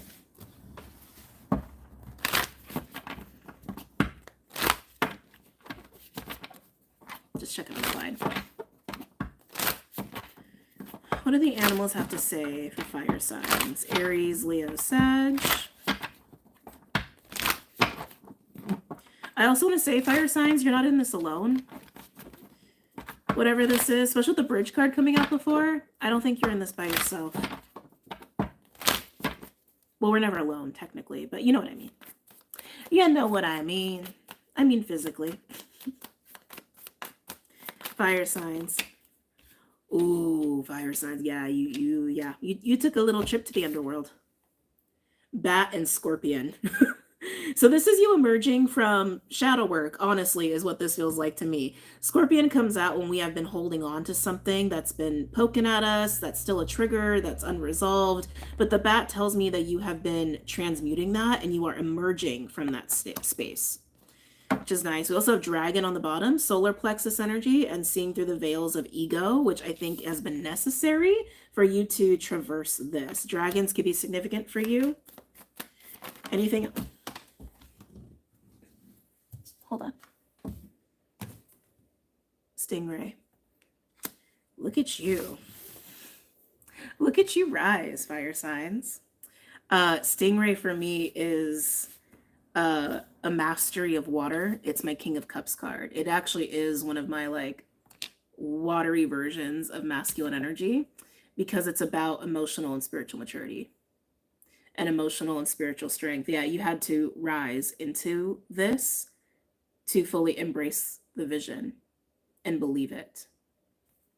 You're stronger for it. Whatever you were transmuting, whatever you were traversing here, you're stronger for it. I also want to say your heart's more open for it too. Anything else from my fire signs? It's interesting. I actually had a vision of the stingray last night. Zebra. That's actually really nice to see. What's coming in with the zebra? Zebra is an eccentric energy. It's actually a card of authenticity for me personally, but also zebra medicine outside the context of this deck has to do with friendship as well and camaraderie. Tell me more about zebra. Yeah, very nice. And then we have nightingale, which is about music and sound and communication and speaking. So rising into this vision energy, right? You're rising from the underworld here. Rise. If any of you caught the sound activation, you can see the theme going on here, right? So as you rose through the underworld, you rose into this new level of strength and maturity in spiritual and emotional context. And as you are doing that, you're also able to speak from a much more authentic place and also a playful place. Like getting into this like king energy, again, it doesn't have to be boring. It doesn't have to be hard work. It doesn't have to be like all responsibility all day long, right? It's like, but the voice that I feel like you're speaking from is, yeah, it's just much more you. It's much more confident. It's much more authentic. But nightingale also being part of the throat energy is also about truth. The truth of this vision of yours that you are ready to embrace, that you're ready to accept, and maybe even ready to bring other people into. Okay. I'm also hearing explaining. Maybe you struggle to even articulate what this is, but if that's the case, you're not going to struggle anymore. Yeah, I feel like you're going to like bring a friend or two into this, whatever this is for you. Yeah, I just don't feel like you're in this alone. I don't feel like you're in this alone. Let's go ahead and get into the signs here. Let's get into Aries. Okay. Aries, you're going to go with Rider Waite. What's going on for Aries this week? Messages or insights for Aries.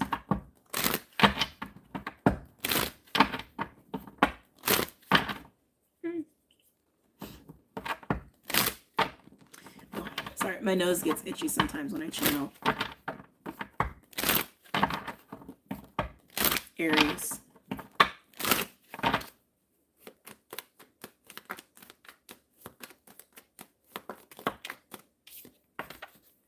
Ten of Wands. That feels like the underworld. Just saying. Ooh. Ooh, with the Hierophant. Ooh, Aries. That feels like the weight of expectation. That feels like the weight of, I'm supposed to do this, aren't I? I'm supposed to, like, have this kind of home, or I'm supposed to have that kind of relationship, or I'm supposed to be this kind. I'm supposed to. That's what that feels like. I feel like that's something you're transmuting and letting go of in this underworld energy. The weight of expectation, societally or through family, of the way you're supposed to be or supposed to live. Some of you, that could be tied to certain like obligations, right? Certain expectations of obligations, certain expectations of like, yeah, duty is a big word this week. But whatever those are, they clearly don't jive with you. You got the Ten of Wands here with that. Some of you could be a commitment, like a relationship that's been holding you back. I think it's more of a belief system, honestly, Aries. I think it's more a belief system and the fitting in feeling. Anything else for Aries? I just heard like, this doesn't fit my world, but maybe your world doesn't fit you, right? Seven of Pentacles. Why is the Seven of Pentacles here? Oh my God, everyone's got a relationship going on. Seven of Pentacles and the Two of Cups. Literally, the Two of Cups has come up in every single reading. I know it's just the vibes of the week. I just think that's hysterical. Some of you have, okay, so yeah, I keep getting like the vision. It's the vision. Thank you. They brought me back home. So this is the overall energy for fire signs. We're focusing on Aries, but I can feel it. Aries, whatever the vision is for you, this is what fits you. It's some sort of like truth about who you are, like who you really are, or like what makes you really happy, including people or lifestyle choices, but it doesn't fit your world. And this is you realizing the weight of that. Some of you with the Two of Cups here, there's a relationship that plays a role. For example, like maybe there's a relationship that doesn't fit your world, right? Or vice versa. Maybe like you're in a relationship, but it's like, it's really not you, or it's holding you back, you know, as far as like authentic living, right? You understand what I'm saying? There's a relationship in the midst of this that's affecting this for you and getting you to see this one way or another. And you're just kind of like, oh, you see it now. You see it now. Tell me more for Aries.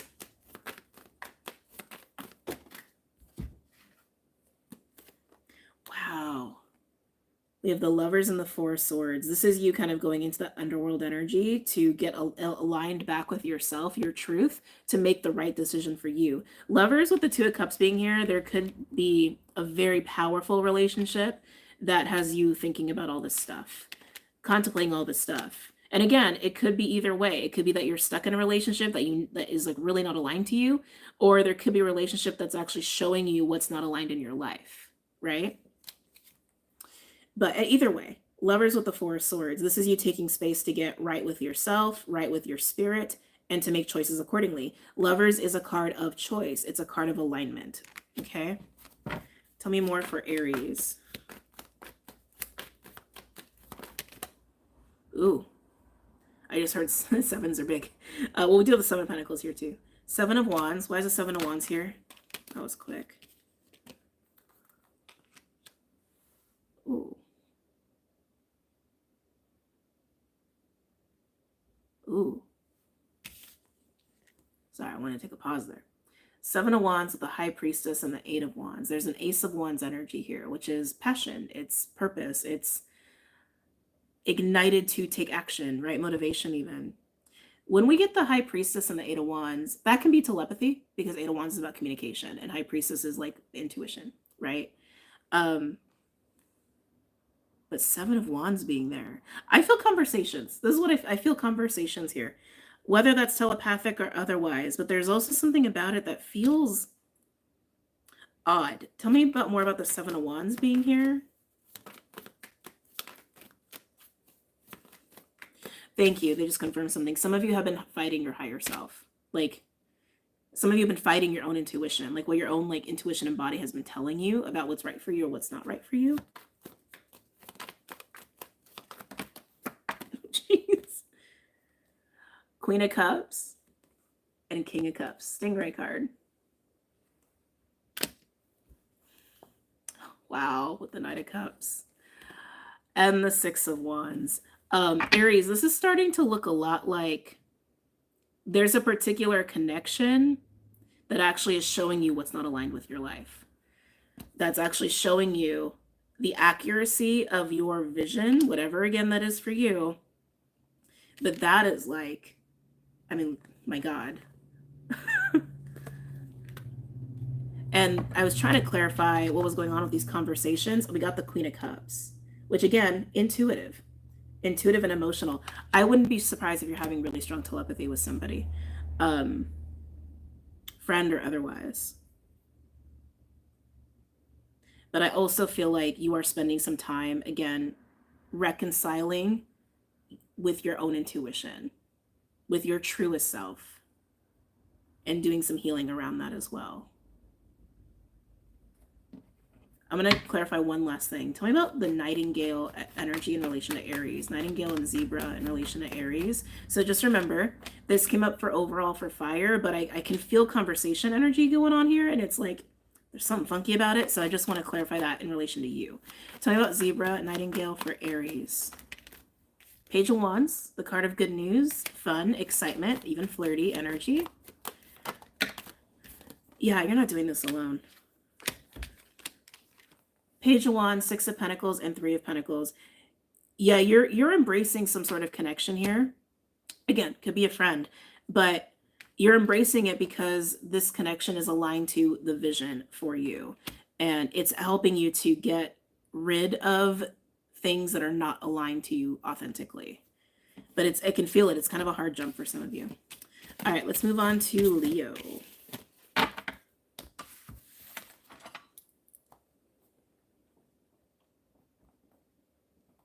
Leo. Hey, Lions. You guys are getting the unicorns. Actually, wait. Oh, no, it's not in here. Damn it. I pulled out my cat's tarot a little while ago, but I left it in the other room. So you're getting unicorns, but that would have been perfect for you. Anyway, Leo. Any messages or insights for Leo?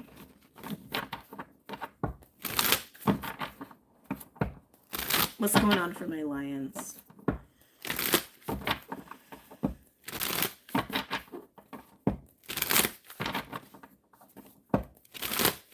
What's going on for my Lions?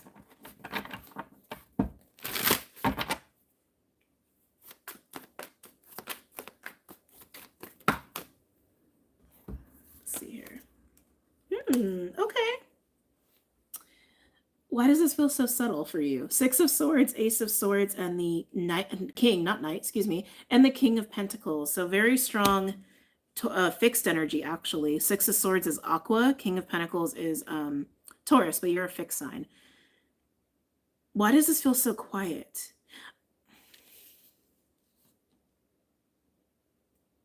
You see the bridge you need to cross, is what I'm hearing. You see the bridge you need to cross. Whether that's making a move, a plan, practicing forgiveness, closing the gap somewhere, somehow. But why does this feel so quiet? It's got a weird vibe around it, Leo. Almost like solemn. That's what I want to say. Tell me more about this for Leo.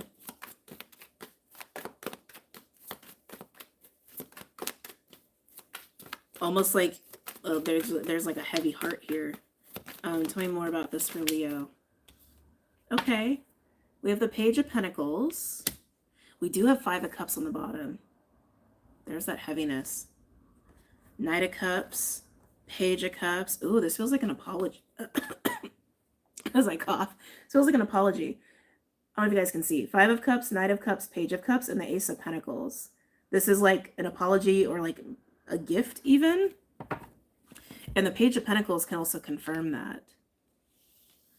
Okay, so Leo, take this as it resonates. Roles can be reversed here. But I'm looking at a reading for a Leo, or someone who knows a Leo, where there's, with a heavy heart, there's an awareness of truth, of how to like bridge the gap, how to make amends, how to shift things into balance. And it is by reaching out with that Page of Pentacles, especially the Ace of Pentacles that was showing itself. It's by making the first move, extending the olive branch, or even like sending someone a gift. There's something very tangible about this with the Pentacle being here. And for some of you, this is between a parent and child dynamic. Even it could be like a grandparent child, like generationally speaking. Like this could be, Lord, I don't want to confuse you. You could be in the same generation. You could be one generation removed, or even 2 generations removed from this person, whether they're family or not. It's that kind of like potential age range, okay, for some of you. Yeah, okay. Tell me more for Leo.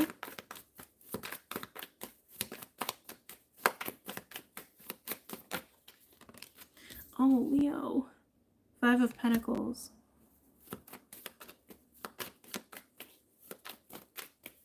Some of you could have been struggling financially. I feel more just sad than anything else. Just like down in the dumps, lonely, maybe even feeling left out, forgotten about.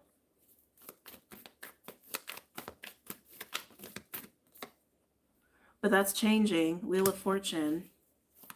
It's changing because you're realizing. It's changing because of this light bulb moment with the Ace of Swords. Tell me about the Wheel of Fortune. Yeah, this is giving me the vibe of like people who've been estranged or really distant getting together, bridging the gap, talking. But someone's clearly like, oh, I need to initiate this. I need to extend the olive branch. I need to be the one to like bring a gift or something or whatever. Someone's very clear that like the ball has been in their court. Tell me about the Wheel of Fortune for Leo. Wow. Spirit is like not messing around this week with anybody. With anybody. Look at that. Judgment and the 2 of Cups. Again, so far, everyone has had the 2 of Cups in their reading. Judgment with the 2 of Cups. Excuse me. Especially with the Wheel of Fortune.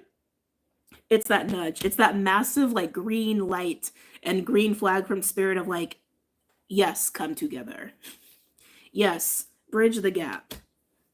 Now, some of you, I will say, with the Ace of Pentacles and the Ace of Swords also being here, you could also be going through an experience where through divine timing, there's someone who is, I don't know what that noise was. There is someone that is showing up in your life, or someone that you're like realizing that you're having a light bulb moment about, of like, oh, I've been so like sad or down in the dumps about relationships, but there's been this person that's been around, or there's a person that just arrived, and it's like, not to say that they're like your gift, but you could get close with that person. That could absolutely be how this is coming up for you. Again, just to reiterate, a new person or someone who's kind of been on the periphery, but you just haven't like seen it. You just haven't seen that this is someone you can invest in some way. And through divine timing and judgment being here of the nudge of Spirit, it's like, hello. And you're like, oh, I see. But I feel like that's for Leos who have had a really rough go with relationships or even friendships. Okay. So lots of interesting messages, Leo. I'm going to get a couple final cards for you, and then we'll move on to Sag.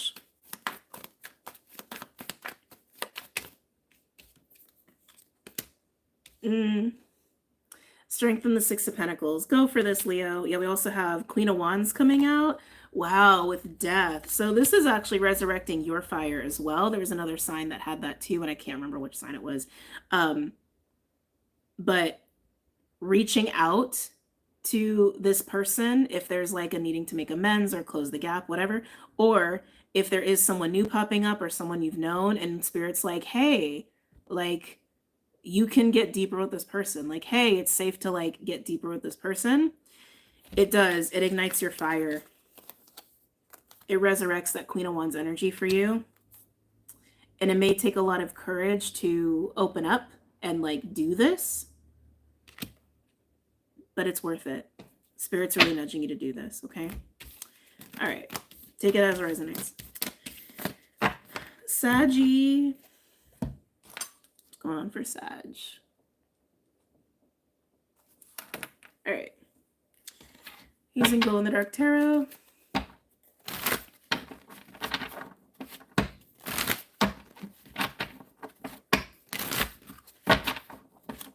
Sagittarius.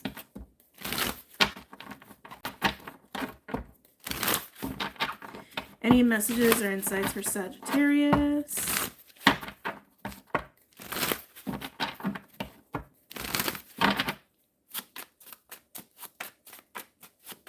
Sagittarius. What's going on for Sag? Page of Wands. We like that in a Sag reading. Okay, so you excited. You're excited for some fun, some ventures, something new. Ooh. Okay. Okay. Thank you. 3 of Cups, 4 of Cups, and the Queen of Cups. So this seems pretty clear. So Sag, whether you're on the giving end of this or receiving end, there's someone giving, there's someone receiving here, okay? There's an approach happening with a Page of Wands offering 3 of Cups energy. And there's a receiving energy as the Queen of Cups who's sitting in the 4, who's like, I don't know. The offer is an Ace of Cups. How do I know that? The 4 and the 3, there's an Ace of Cups energy between the 2. And the Queen evaluates the Ace of Cups. The messenger, the deliverer, is the Page. So Sag, you are either giving this or you're receiving it. But the recipient is taking their time. They're really not sure. They're really not sure. The giver is enthusiastic, very enthusiastic. There could be a little age gap here. I don't think there is that much. I think whoever's approaching you, if you are being approached, I think maybe most of you are being approached.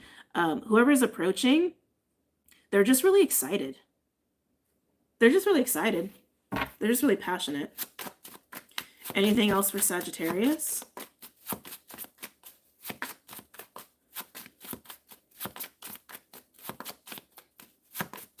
Any other messages or insights for Sagittarius? We have 7 of Wands. Why is why is the 7 of Wands here for Sag?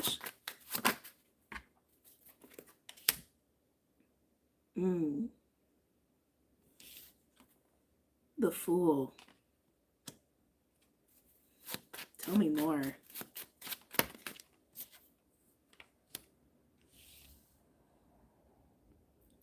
This feels crunchy.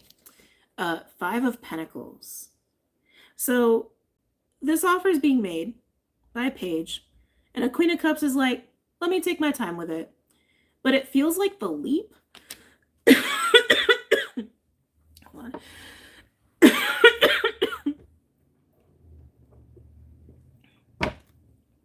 It feels like the leap here is really hard to make. Like, it's weird. I feel like almost 2 opposing forces, like, making it very difficult for I want to say the Queen, for the Queen to make this jump. Like, on one end, I think the Queen really wants it because they're experiencing a 5 of Pentacles energy. They want to get away from this 5 of Pentacles. This is feeling like kind of alone, kind of isolated, maybe even in a bit of a rut. But then it's like they hit this 7 of Wands energy where it's like, it feels like a wall. Tell me about this Queen of Cups for Sagittarius.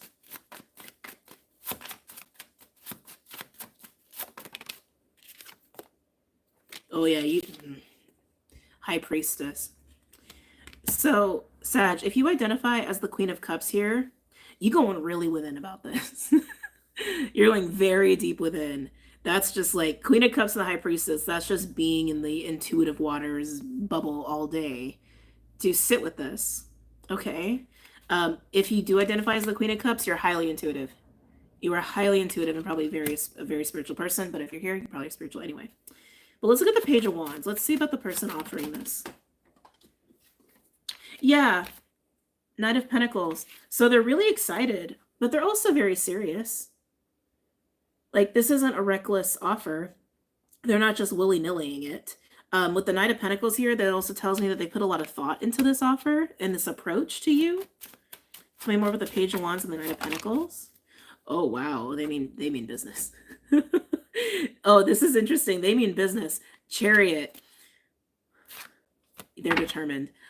Chariot is Cancer. Chariot also is led by the Emperor, which is interesting because their first card coming out was a Page. So if anything, I think even in their approach, how do I want to say this? I feel like they've even considered, sorry, I got disconnected. I feel like even in their approach, they've like considered how to present themselves or how to come off. And they've decided to come off like the Page of Wands, which I think is an interesting choice here. Because the fact that they're also the Chariot and the Knight of Pentacles, that tells me that they are probably an emperor or a king, like in their energy or their baseline. But they decided to approach this with fun, with play, maybe even flirtation. But even, okay, I say this to say, even if the way they approach you seems kind of small, it's about the baby step. Because the energy backing it is serious. Is very serious, very mature, very long-term. But they want to approach you with fun. They've decided that's the best approach. This is fascinating. Tell me a little bit more about this Queen and the Four of Cups energy. How the Queen of, like, tell me more about how the Queen of Cups is receiving this.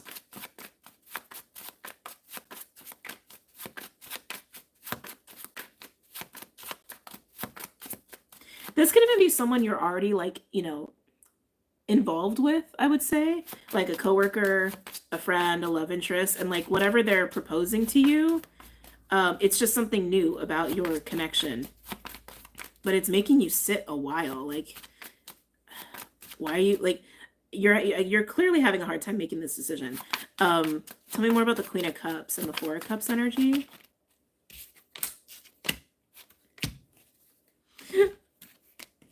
Excuse me. Yeah, you just really want to take your time.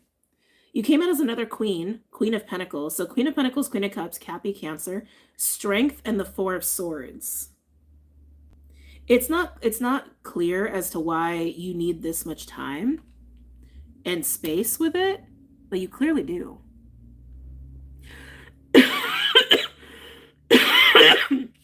Might have something to do with the Seven of Wands. Let's look at the Seven of Wands for you. Oh my God, I'm coughing so much today in your video. In your weekly. You know what I mean.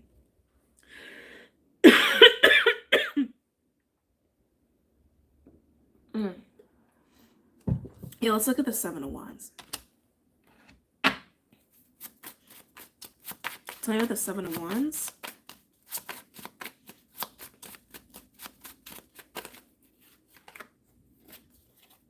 Interesting. Eight of Pentacles and the Hierophant. So, okay, thank you. So that could be it. Whatever this Page of Wands slash Knight of Pentacles slash basically an Emperor is proposing to you, again, they're bringing it with fun. They're bringing it with a little bit of play. Some of you, maybe a little bit of flirtation. The reason you're taking so much time is because you are actually seeing them. You're like, you can see that they're not just a page. You can like really see like, oh, this person's really serious. Like I can see what this person's actually offering me. And the weight of that is why you're sitting with it. Hierophant and Eight of Pentacles, that's not a small thing. That is like a contract. That's like an obligation. That's a, oh, we gonna be in this for months, maybe even years kind of a thing, right? But it is some sort of a commitment. It's a commitment. And I think you're sitting with it because you're like, oh, this is going to require a lot of me. And is this something that I want to be this involved in for oh so long?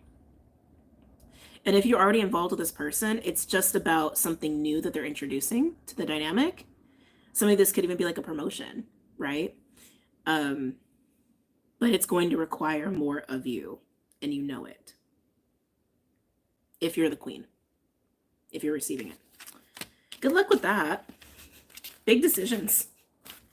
Big decisions. Let's move on to another element here. Okay. water or air?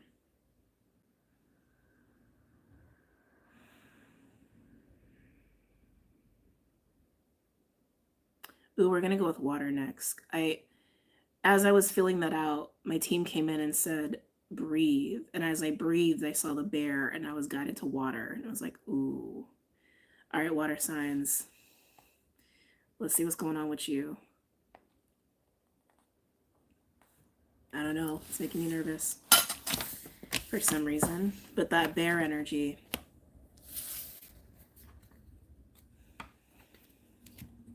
And I'm getting this feeling of like being washed over, like with water or with energy, like soothing, clearing even. Some of you guys could be spending time in water, obviously. It feels like gentle release, gentle healing. Some of you guys is like a massage. That's nice. I want a massage. It's very calm. I like it. Bear is a medicine that comes through. It's actually a medicine of love and recovery and strength and protection. Bear comes through when we need to be held in a container for recovery or for release or healing. Bree, thank you for the $9.99. Thank you. Appreciate it. Bear can also be an animal that comes through to protect us, and also for stamina, but also again, medicine of love and the heart. This is coming through for you, water signs. Yeah, so even as I'm in your energy, I feel like I need to like even slow way down for you, with you. I almost want to say with you. I'm getting this vibe, water signs. All these relationships coming up this week, someone's matching your energy. Maybe even trying to match your energy, maybe trying to like flow with you, maybe go slow with you. I just feel like you're in a space of like, you know,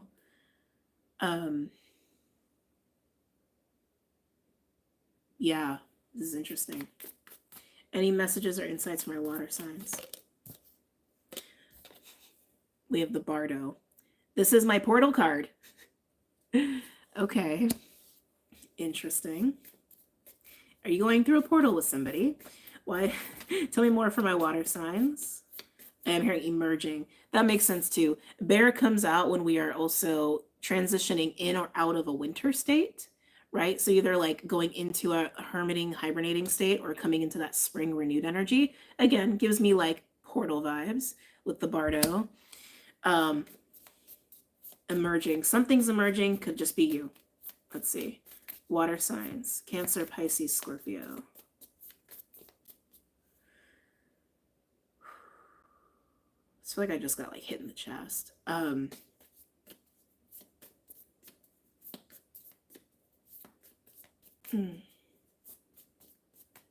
So water signs. Jupiter being in Cancer is obviously going to hit you hard because you water. So even if you prominent Pisces or Scorpio, Jupiter is trining all of your water. Jupiter is amping up all of your watery energy. So just know that if your feelings intensify, it's not always bad. Because I feel like when I was like, oh, I just got hit in the chest, it's like, I think you are feeling a lot. I feel like your heart has grown or expanded quite a bit, and you are, I want to say your capacity to hold certain emotions has expanded, has grown. And so even if you feel like you want to cry at some points, it may not be because you're sad. It may just literally because you just are feeling a lot, you know? You could cry from happiness even. I just feel like your heart is swelling. Water signs. Cancer, Pisces, Scorpio. Oh yeah. Yeah, your heart is swelling like the ocean. Water signs. The Lover. I feel like this Lover energy is leading you through the Bardo, is what I want to say. Like you're emerging through the Bardo into the Lover energy, through the Lover energy. I think you guys understand the analogies here. Lover isn't always about a lover. Lover in this deck is more about the bliss and ecstasy of spiritual experiences or feeling close to the divine, your own divinity even. It's also experience of like peace and presence of self. Can it also be like a lover A lover can make you feel that way. And if that's the case, then someone really beautiful is ushering you through this portal. Okay. But I feel like if anything, you are just emerging into that. You're merging with that energy. We also have the cave on the bottom, just indicating you are kind of coming out of like a little bit of a bubbled energy. Anything else for water signs? I'm getting Swan Princess and Ugly Duckling. Maybe those are synchronistic for you. Take that as you will.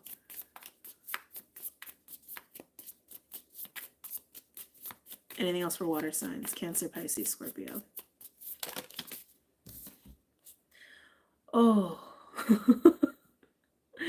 Are we going to cry today? Not bad. These are not bad things. It's beautiful. It's just whoa. It's just whoa. That's all. We have the Flame and Siren. You are being led through the bardo. We already knew that. We already felt that. This is indicating that. Siren is an energy that comes up to lure us to where we need to go, even if it's not always clear. But I want to say what's leading you is this siren energy, but it's coinciding with the flame. It's the same thing that's guiding you here. The flame is inspiration, it's passion, it's the sacred flame, it's purpose, it's the light in the dark. You are, again, being led into the light is what this feels like. Being led to something, maybe even someone that is this lover energy. But I keep getting, you're having to go through the bardo to do it. And there's something about that, water signs, going through the bardo that feels tight. I don't know, it just made me want to go crunchy a little bit. It feels tight. Uncomfortable. Feels kind of birth canal-esque. But you have beautiful energies leading you. Even if it's just the hand of spirit, or if it's a person, or even an aspect of yourself. It's passion, it's divinity, it's light, it's allure, even seduction a little bit. And it's leading you in the right direction. All right, let's get some animal cards for the water signs.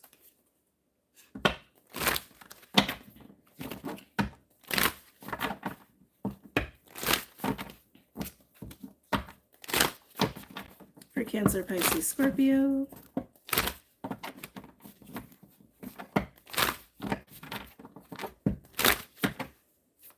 Can I get some animals for the water signs? Watch otter come out. That'd be really nice if it did. Ooh, yeah, this is uncomfortable. This is really uncomfortable. We have lizard. Lizard is my overwhelmed empath card. Overstimulated. Too much stimulus, too much energy, uncomfortable, meh. Okay. I feel like that's how you feel going through the bardo. Like, I just keep getting, it's like, it's too tight, or it just feels very uncomfortable. It is that birth canal energy. It's that birth canal energy. Interesting. Okay. But I am noticing the rainbow colors on this. So some of you could be experiencing this as like a very spiritual experience, like some sort of activation or some sort of ascension, and it could absolutely be overwhelming your system. Thank you. They just confirmed. Even the fact that the bear came up, some of you, if you have been experiencing that, it's not a shock. You would know. Me saying it is just confirmation for you.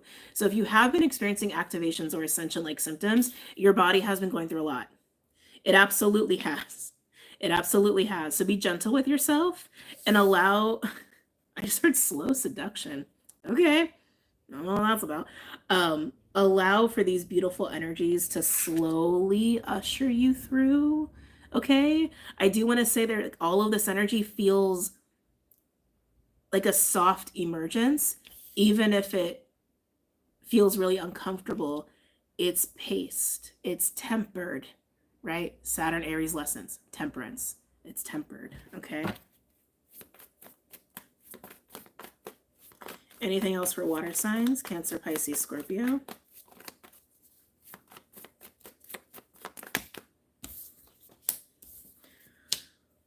Oh, wow. Water signs, you have really needed the bear. Okay? You've really needed the bear. Wow. Remember that, like, soothing, releasing energy. Well, here it is. You've been releasing the octopus. Some of you, this has also released anxiety. I'm getting that too. Yeah, no wonder. No wonder. Frog is a card of emotional cleansing, right? Literally purification by water, whether that's utilizing water or crying. Octopus is devilish, parasitic energy. For me as a reader, it comes in other flavors too, but it's the things that grip and hold us back and restrict us that are not healthy for us. You have been cleansing this. You have been releasing these energies in your life, however that shows up for you. And as you do that, you are also slowly making it through the bardo by following these energies. And these energies, again, it's like I'm getting passion, inspiration, allure, seduction even, divinity, peace. Those energies are helping you move through this. Oh, okay. And for you, some of you, people could be wrapped up in this, or a person could be wrapped up in this. Cobra. Cobra is my Saturn card, which is an Aries. Funny, I almost said Pisces. Cobra can be like a student teacher energy. It can also be a card of pausing and waiting. Again, I keep getting take your time. Take your time with this, water signs. Anything else for my water signs here? Yeah, I just heard this cannot come with you. This cannot come with you. I feel like some of you have actually had that said to you. Maybe even your team said that to you. Maybe you just know that. Whatever that is, this can't come with you.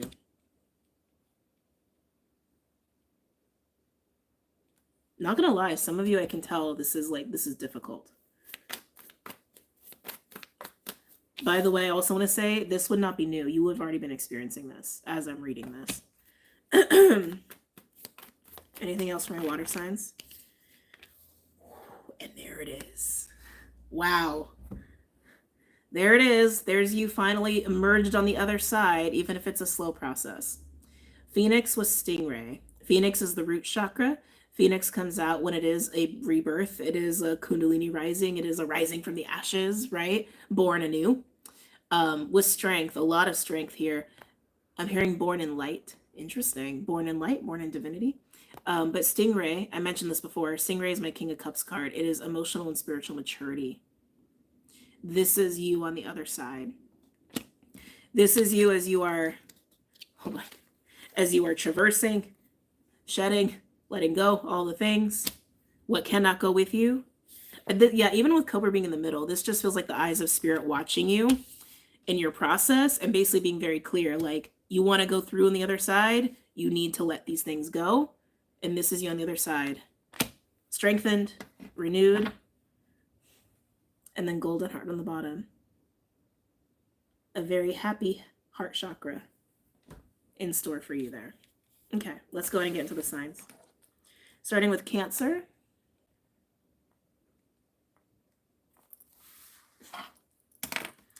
Cancer. Let's do, glow in the dark for you.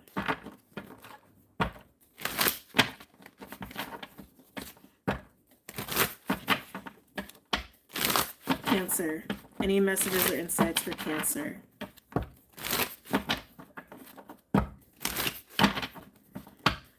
Cancer. What's going on for Cancer this week, please? Hold on a second.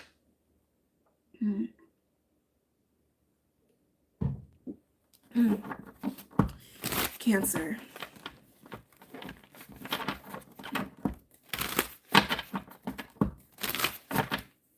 Cancer.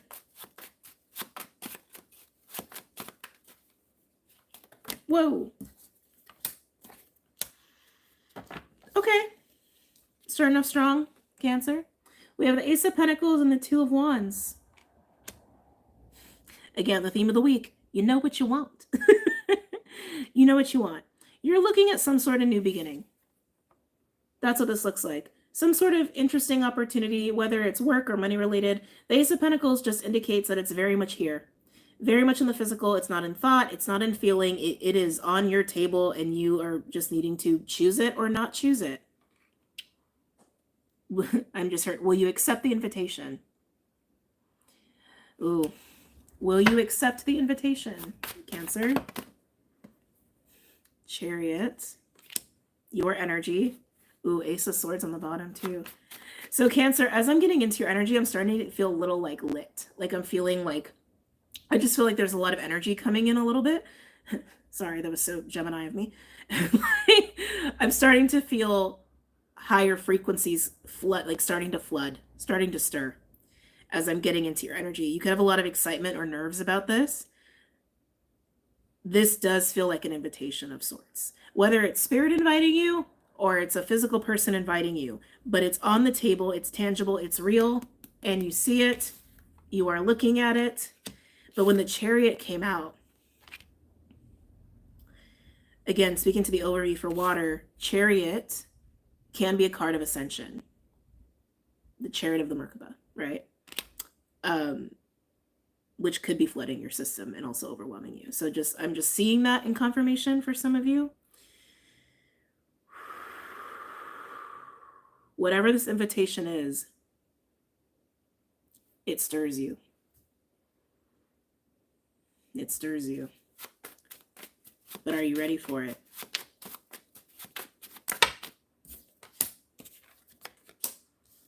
Oh yeah, temper. Breathe, Cancer, breathe. Temperance and the Five of Swords. Some of you, to go through the bardo, Cancer, you may need to forgive some things. You may need to let go of some things. I'm getting that too. But if anything, I'm also just getting like, breathe. Because I keep getting this stirred energy. And the Five of Swords can be a card of being stirred as well. Because it's that card of like all or nothing, or going in for the fight, or triggers, or ego, whatever. I'm just getting stirred with the Five of Swords with you. And Temperance is here to say like, calm down. To calm down and be clear in making this decision. But I don't feel like, to be honest, Cancer, I don't feel like it's much of a decision more than it is of a breathe and jump in, to be honest with you. Because I think this is something, because the way that you're feeling, the way that I'm feeling that you're feeling, you want this badly. And you're very, yeah, I'm like, oh, it's like, I can feel it. And you're very excited about it. You're very clear about it, but calm yourself. Tell me about Chariot. Interesting. We have the Five of Wands coming out the Chariot. Why is the Five of Wands here for Cancer? Yeah, some of you are definitely going to be going through some sort of like actual Phoenix energy. You'll know it when it hits you. Really, not is, yeah, it just is what it is. Tell me about the Five of Wands. Ooh. The Devil, Five of Wands, and the Chariot. That also feels like the stirring. Ooh, tell me, hold on. Tell me about this Five of Wands and the Devil. What is that? That's what I thought. Okay.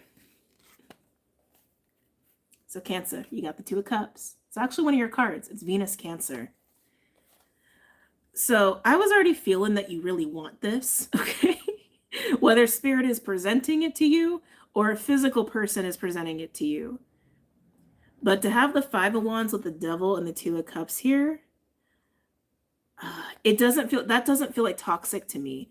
It feels just like primal. It just feels very primal. Also with the Chariot being here is kind of indicating that, because Chariot, while it can be a card of ascension, as I mentioned before, it's also a card of the Emperor in movement, right? It's a card of the Emperor in action, and all of this like primal energy around a potential connection. I think this is your opportunity. I think this opportunity is wrapped up in some sort of a connection. But the stirring, but there's something overwhelming about this connection. Again, this connection could trigger you. This connection could just literally arouse you or actually activate you.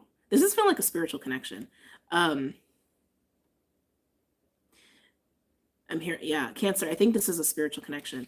And to be ready for this, Spirit is saying, calm. Calm. You need to be able to harness the stingray energy.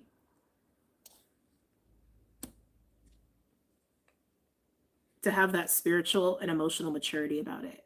Because you are so stirred or stimulated by it, find a way to woo-saw through it.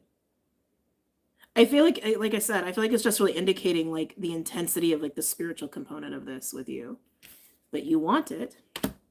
Tell me a little bit more about the Two of Wands and the Ace of Pentacles, and then we'll move on. Tell me more about the Two of Pentacles and the Ace of Wands. Tell me more about the Two of Wands and the Ace of Pentacles.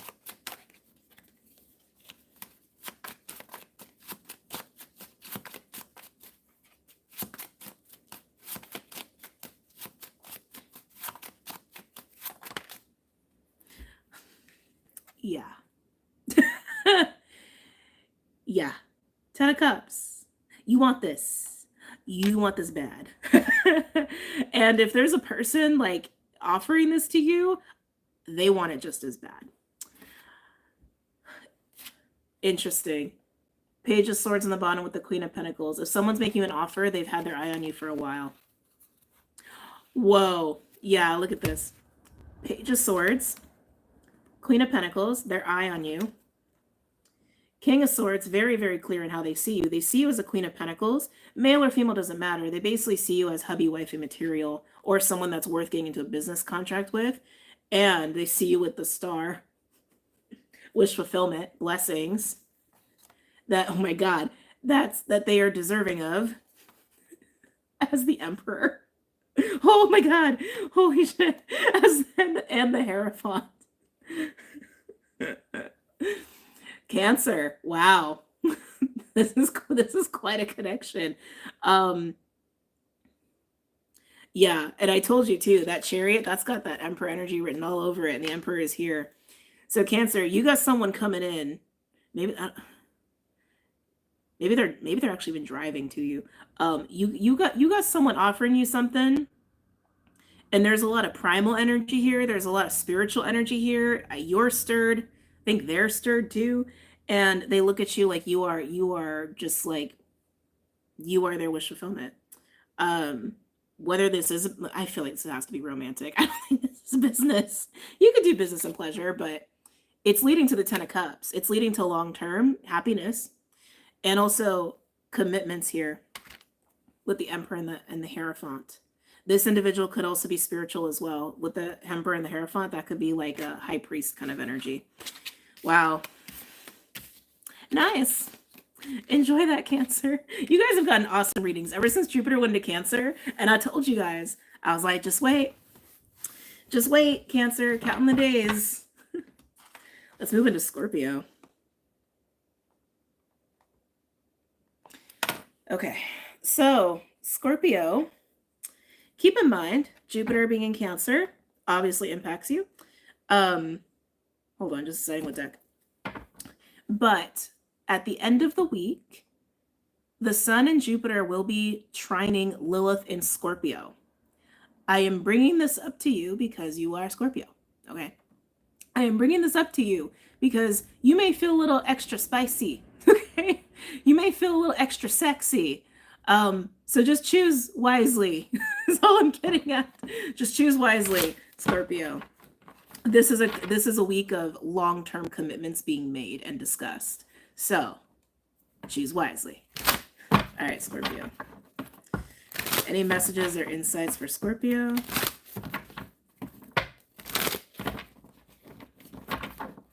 Any messages or insights for Scorpio?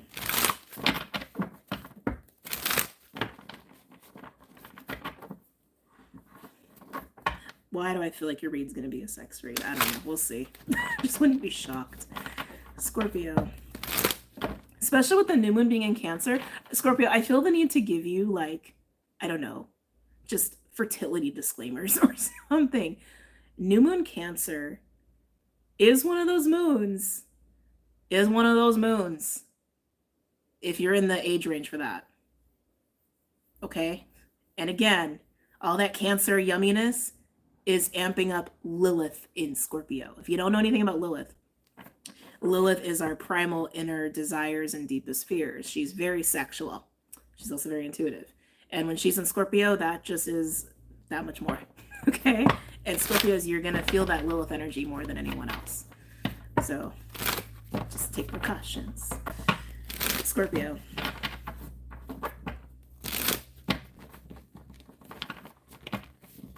It's in the air, but where art thou individuals?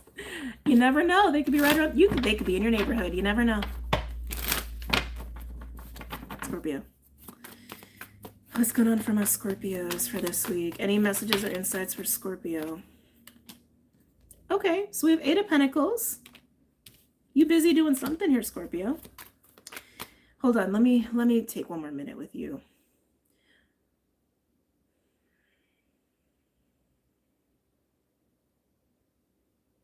Getting something about hummingbirds. Hummingbirds can mean something to you.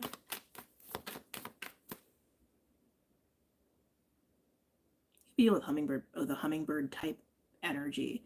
Oh, there's something with the hummingbird coming up for you. Hummingbird to me is always like a timing energy. But even in that same vein of timing, it's also action, right? Hummingbirds are super fast. And hummingbirds always find the nectar. They always find the sweetness, the sweet spot. The sweet spot. Interesting. There's something about the hummingbird with you. But you're busy. I see you being busy. Ooh. 8 of Pentacles and the Lovers. It's weird, Scorpio. I actually feel like these two energies are kind of dissonant with you.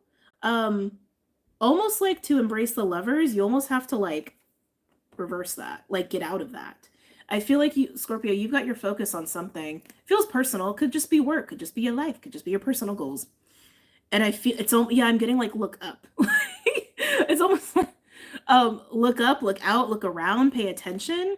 Scorpio, you've got your head buried in something. Again, it could be projects, could be work, could be just life things, and you're being asked to look at the Lovers.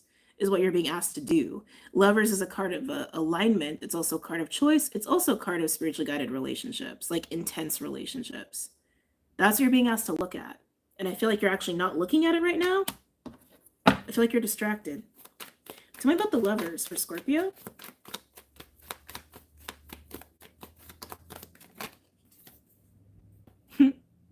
Yeah, look up, look out, look around. 3 of Wands. Interesting. Interesting. Why aren't you? Hold on, let's look at what you're involved in. Tell me about this 8 of Pentacles. What is Scorpio involved in right now? What is their head buried in right now?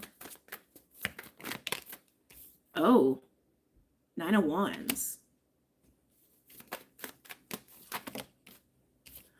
Oh, 2 of Cups.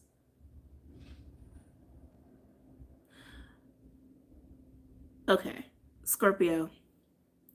This is a very specific read, what I just got.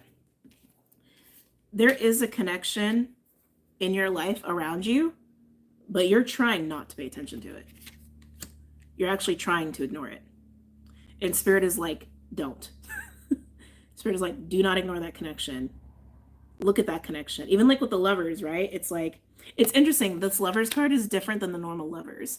The normal Lovers, you have like the woman and the man, right? But they're actually not looking at each other. In this Lovers card, they're looking directly in each other's eyes. Maybe you have trouble looking at somebody. I feel like that'd be opposite. Scorpios love to stare. That would be reversed. But that's what I'm getting. It's like, look up, look around, look in the eyes. Look in the eyes, look. It's interesting. There's something about the eyes, Scorpio. Okay. Tell me more for Scorpio.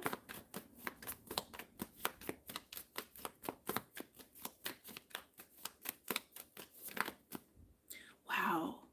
We have the World card. Scorpio, whatever this connection is, you know this person. This is not a new person. But this connection can take you to new territory, is what I'm gathering. can take it to new territory, take it to new heights, new opportunities. I'm also hearing new places. You may travel with this person. You may end up, thank you, and maybe you don't travel with them yet. You could travel with them. Yeah, especially with the World card. They could also be from a different background. They could live in a different country. But I keep getting travel really heavy with you. You could travel internationally with them. I'm getting, some of you, there's like international endeavors, maybe even investments this person can get you involved with. And you involved with, you know what I'm saying. English is hard for me right now. Tell me more about this for Scorpio. Queen of Cups. That's definitely you. Wow. Hanged Man, the Star, and the Nine of Swords. Scorpio, don't ignore this. Again, this could be reversed, right? Don't ignore this. You're scared. I get it. You're scared. Because the way that you're ignoring this, you're doing it through the Eight of Pentacles and the Nine of Wands, which tells me you feel kind of defensive, triggered, maybe not even trusting this a little bit. Like it's not safe to trust, so you're just distract yourself from this connection. Oh, excuse me. But Hangman, the Star, and the Nine of Swords. It's like you want to believe in this connection. You really want to believe in this connection, but you're just scared. You're just scared. But you're coming up as the Queen of Cups, which tells me you are in your intuition and you're in your heart. Tell me more about the Queen of Cups here. I keep getting something about the eyes. Knight of Wands. Okay, Spirit won't let it go. There's something about the eyes with you and this person, like maybe it's intense when I don't know, maybe it's just intense. Or maybe you struggle to look at them or they struggle to look at you. There's something about the eyes where it's just like, I love you, Spirit. The eyes tell the truth is what they said. It's the same concept as like the eyes are the windows of the soul. But the eyes say the truth. The eyes just say the truth. Your eyes, their eyes, maybe a shared connection. It just like, or the shared look says it all. Interesting. Okay, anyway, Queen of Cups, Knight of Wands, and the Page of Swords. You know, Scorpio, I think even if you ignore this connection, they might not ignore you. Okay, this feels a little bit like approaching someone from behind, not in a gross way. But if you're ignoring somebody or you're avoiding somebody, it would feel like they're approaching you from behind, right? We have Nine of Cups on the bottom. Scorpio, Scorpio, Scorpio, Scorpio. I would say don't say no to this, honestly, with the way this looks. The Star and the Nine of Cups, they are both the wish fulfillment cards. They are the minor to each other's major, as above, so below, which means this connection, there is an alignment happening that is not just physical. It's also energetic. It's also spiritual. Tell me about the Knight of Wands and the Page of Swords.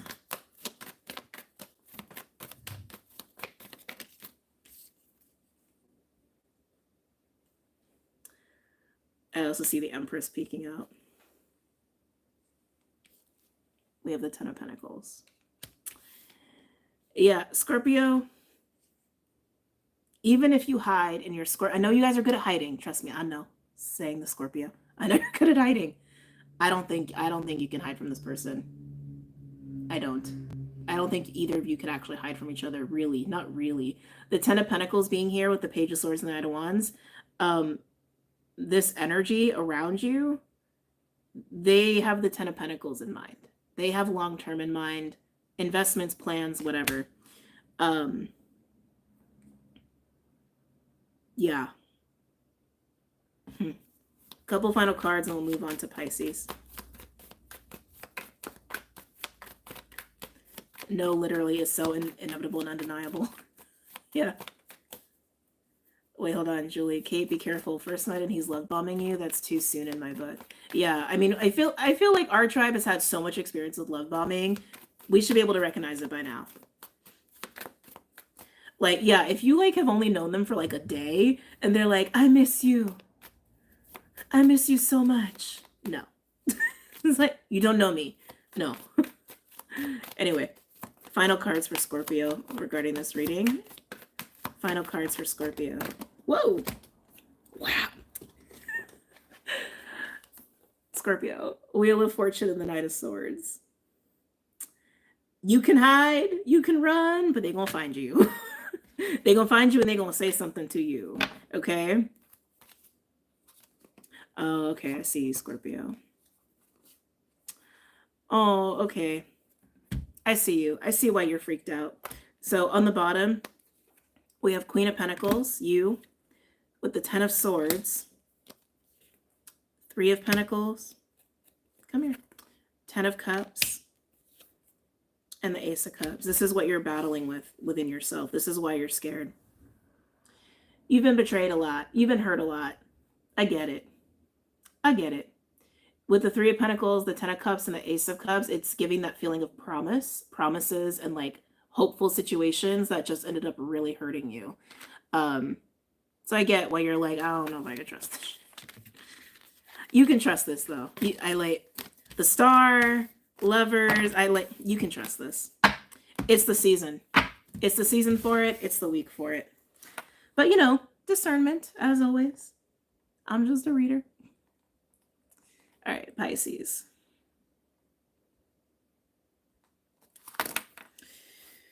Pisces. I actually forgot what deck I used for Cancer, so we're gonna use Midnight Magic.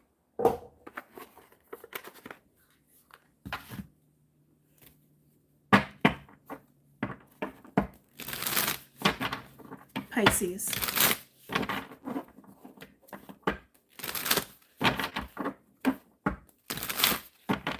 You know, with all this like love in the air, it would be fun to have like a casual, like, I don't know, sharing dating horror stories experiences. I don't know, maybe that's not that like uplifting. Anyway, Pisces. Sometimes those are good talks though. You know, sometimes it's just good to like vent all of like the crazy shit out that like we've all experienced as humans in the dating world. Pisces. I won't lie. Sorry, I don't know. I'm getting all distracted in your energy. Maybe this is stuff that you're thinking about. Sometimes just as like a guilty pleasure, like I'll watch some of those like commentary, right, videos on just like the horrors of dating and like all of these TikToks that people have posted about their crazy dates. Oh my God. It's so much worse than it was like 10, 15 years ago.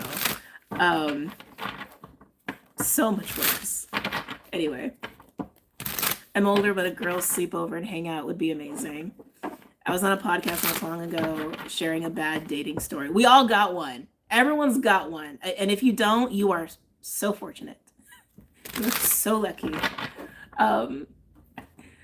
I saw one maybe like a week ago. Oh my God. Actually, you know what? My video might get flagged. Maybe I can't share it. Never mind.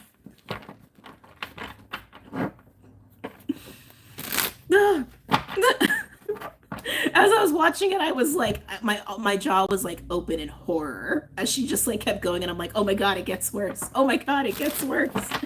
Anyway, Pisces, risk it. Oh, no, it's okay. It's okay. I want to stay on task anyway. Let's just say it had to do with, how do I want to phrase that? No, like, it makes me cringe every time I think about it. Really bad bathroom hygiene. Well, I guess that's hygiene, but like nothing a grown adult should be having an issue with. Okay, just put it that way. Okay. Anyway, Pisces. Any messages or insights for Pisces? Dingleberries. Oh, if only it was just that.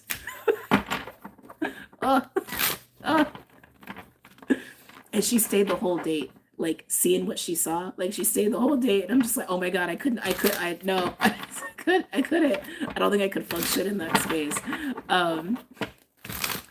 If you don't find a way to laugh, you'll cry. Crying is okay before a time. Yes. No. Yes.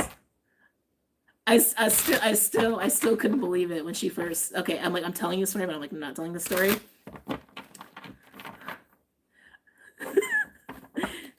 Yeah, they weren't dingleberries. They were dinglebricks. Okay.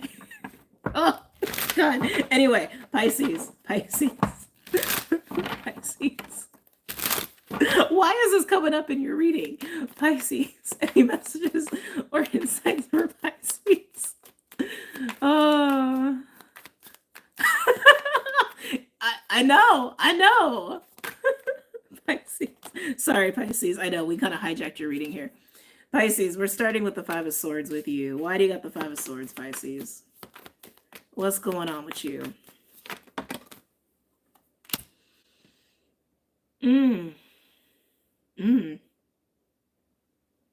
Okay. Okay. You're contending with yourself. I see that. Page of Swords and the Five of Cups. We have the Devil on the bottom as well. By the way, this is linked below too. I love this deck. The art is beautiful. It's actually all mushrooms, and they all have like a little, specific mushroom for each card.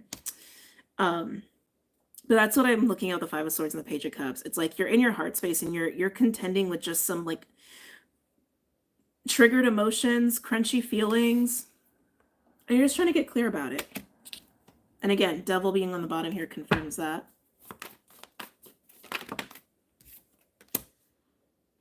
Okay. We have the Magician. You're handling this beautifully, Pisces. I don't see a really difficult struggle here. I feel like, again, you're just very aware of some unresolved, I want to say like beliefs, actually. Some unresolved beliefs or narratives that are tied to your heart. That are tied to your emotional space. Maybe even beliefs about yourself. Maybe even beliefs about relationships. But you're seeing that, you're recognizing it, and you're handling it. And you are also showing up here as the Magician, which also tells me that you feel very capable.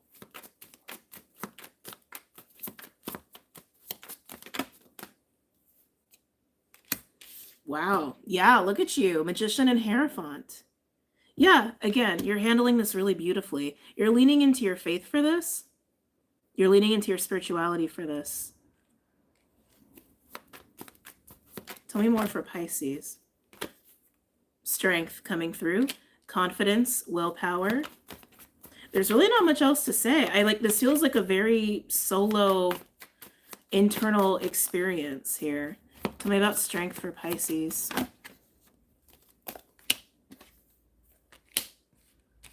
Oh, okay. I see some of you guys are saving money.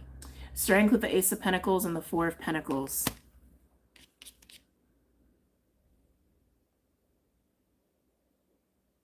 Yeah, some of you are actually deciding to start saving some money for something. The feelings you have over here, I am getting the word bitter. Sorry, Pisces, it's just something I'm feeling. And deciding instead of like feeling some kind of way, you're going to take some action to do what you need to do to not feel that way. Very nice. It's very empowered. There's something else that I'm picking up here, though, with the Strength card.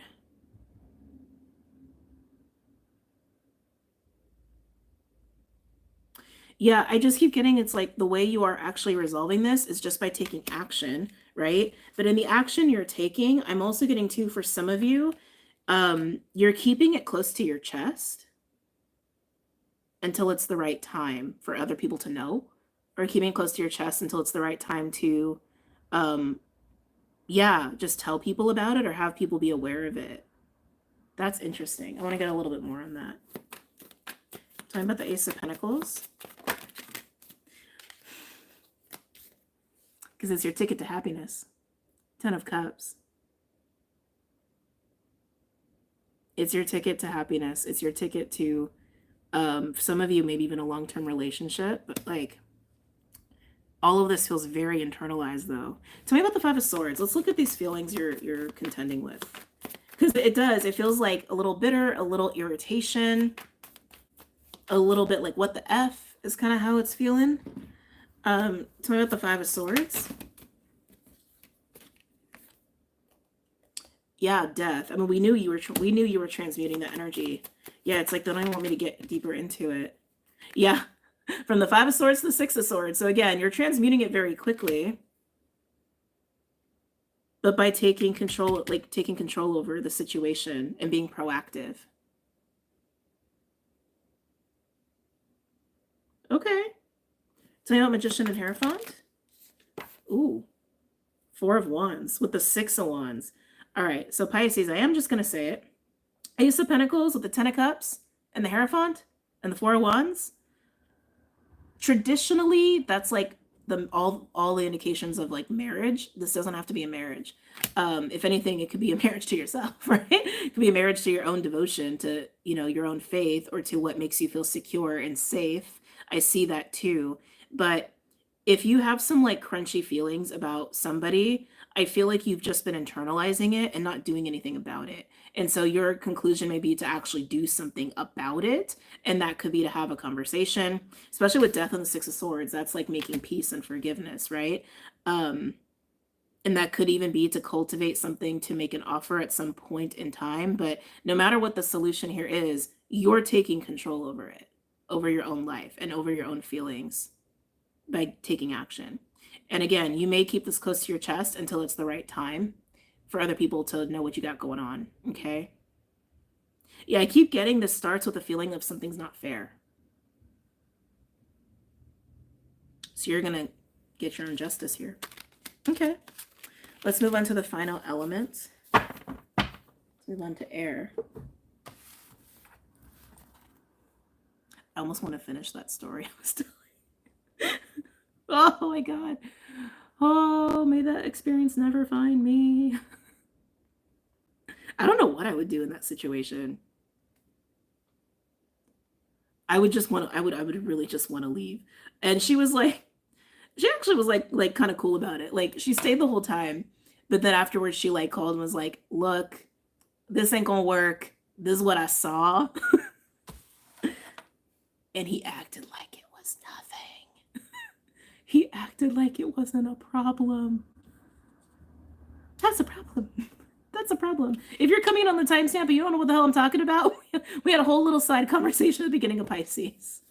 Anyway, air. Sorry, let's come back to you.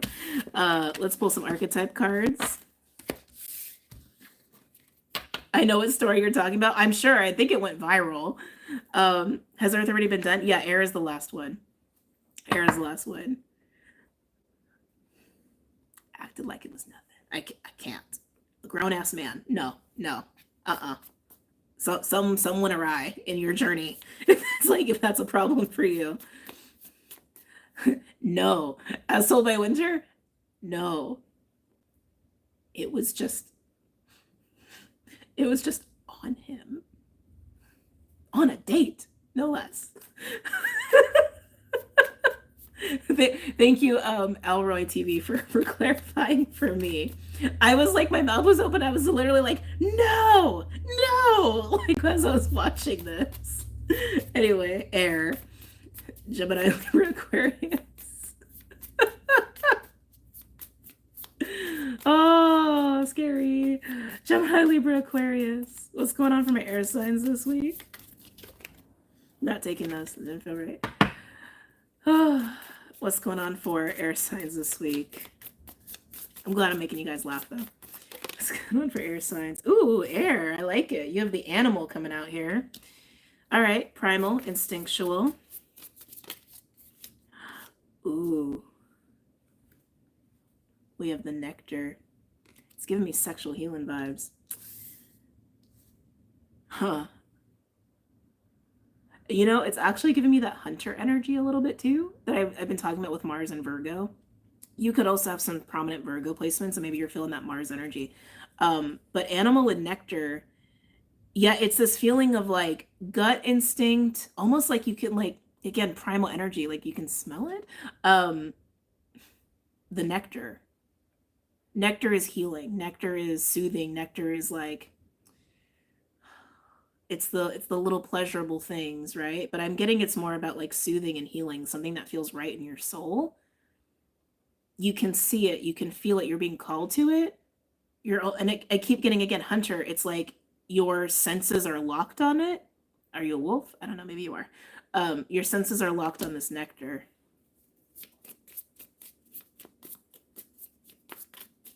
And again, it feels good for you. It feels maybe even pleasurable. Oh, very interesting. We have the forest. Are you coming out of the forest? Yes. Okay, thank you. That was very clear. All right, so air signs. You are finding your way out of the forest by following your nose. Sorry, I'm like, there's so many bugs outside right now. The forest is a card of mystery, traversing unknown territory, some like a little bit unknown, a little bit elusive, and like you're not really sure what's happening. It's going to be an adventure sometimes. Sometimes it could also just feel like you're kind of lost. But being in this kind of a space, yeah, I'm hearing unknown, a little bit of unknown, a little bit of like, you know, something isn't like right about what you got going on and you do want to shift. You're following the smell of the nectar to get out. Maybe you have a strong sense of smell. This is also giving me strong Taurus energy too. Very strong Taurus energy, and Venus is in Taurus. Taurus rules the senses. And that just seems to be prominent in your reading here, air signs. But it's like you've gotten, I just keep hearing it like that. Like you have the scent. You have the scent of the nectar. You have your sights on the nectar. You see it, and it's guiding you out of the forest. It's guiding you out of the forest. Can I get one final card for air signs? Gemini, Libra, Aquarius. Can I get one more card for air signs? Taking these? No. Okay. One more card for air signs. Yeah, wow. Air signs, look at this. You've got the thread, the red thread of destiny. It reminded me of the hummingbird message that came up. I forgot what element that was for. If anyone... Oh! Wait. My phone's about to die. Hold on a second. I thought I had it plugged in this whole time. Interesting. That happened. That felt like a little bit of a sign or something. I was just mentioning the hummingbird. So I don't remember who that came up for. I don't remember if it was an element or a sign. If anyone remembers, please by all means comment below so that people can know or be privy to that. Yeah, there may be something about that for you. Like right as my phone was about to die. So something about like timing, maybe? Like running out of time? I don't know. But with the red thread of destiny here, having your eyes, your nose, your sights, your senses locked on this nectar, it's pulling you through the forest and out of the forest, but it also has this feeling of like you're really connected to I'm starting to think the nectar might be a person for you. Just seems to be the theme of the week and the day. Yeah, it's almost want to say it's like this. It's like you are connected to this nectar, which again gives me that hummingbird vibe again.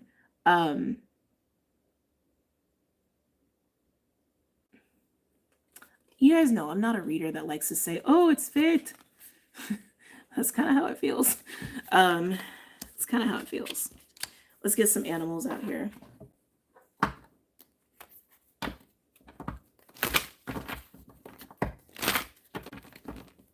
Feels like the same energy. Well, we are a collective. I told you, this is a big week for this kind of stuff. It's been happening, man. It's been happening. Air signs. Any other messages or insights for air signs? Any other messages or insights for air signs?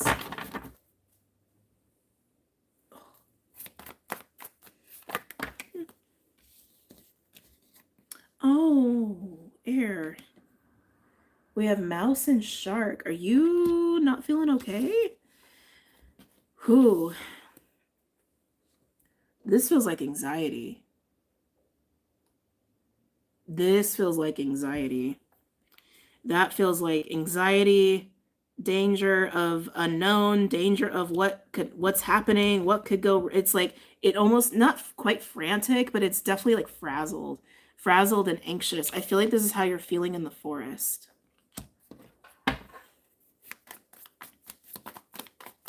And again, I want to spend a little bit more time in this forest energy here, air signs.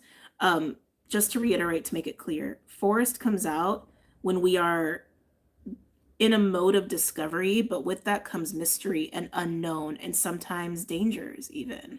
Like you don't know what's coming around the corner kind of a thing, and you're just trying to figure it out. Some of you may feel like you've been walking a path like that. Some of you may feel like you're in a situation like that.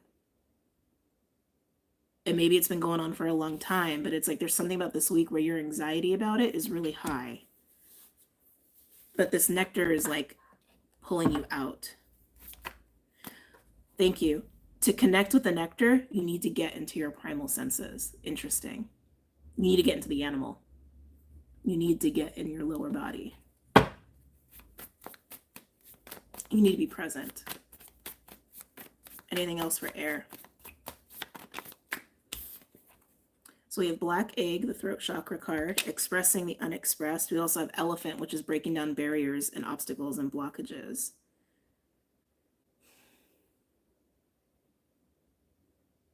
Are you talking to Nectar? I'm like, why is the Black Egg here? Why is the Black Egg here? I feel like Elephant is a good sign that you are making it out of the forest. Why is the Black Egg here?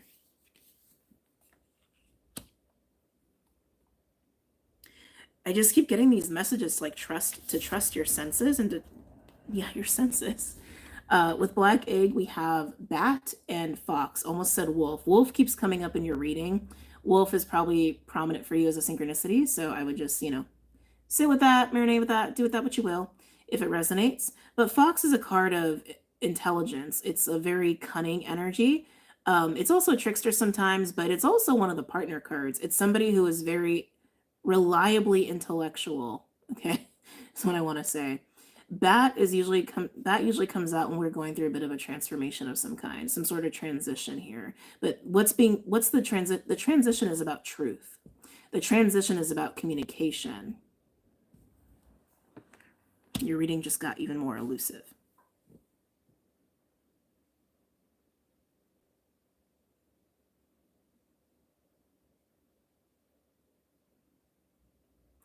Can I get another card for Mouse and Shark? We're going to come back to this communication energy. There's something deeper going on there. Tell me about Mouse and Shark for air. What the heck? Oh, it's my jacket. Tell me about Mouse and Shark. Can I get a card for Mouse and Shark for air? Yeah, again, anxious and stressed and overstimulated. Earthworm, discomfort, but also something new, which is the nectar here. Okay, so that just kind of reconfirmed what I was already feeling with you. Let's come back to this communication energy. Tell me about Black Egg. Why is Black Egg here? What is this like truth and communication factor for air signs and all of this? I'm hearing healing information. Yeah, Nightingale talking. Healing information. Yeah, I think the nectar's a person. Just given the nature of the reads today and how this is coming through. Healing information. That's what it is. It's healing information. It's the healing medicine of truth. That's what you're contending with.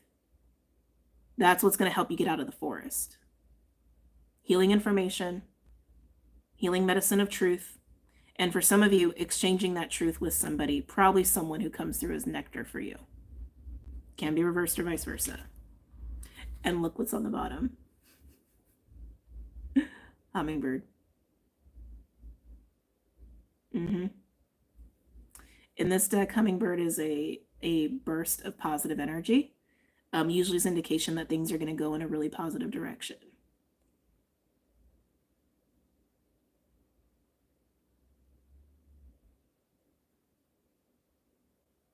I'm trying to tune in more to that that healing information, and they just keep repeating it. This healing information,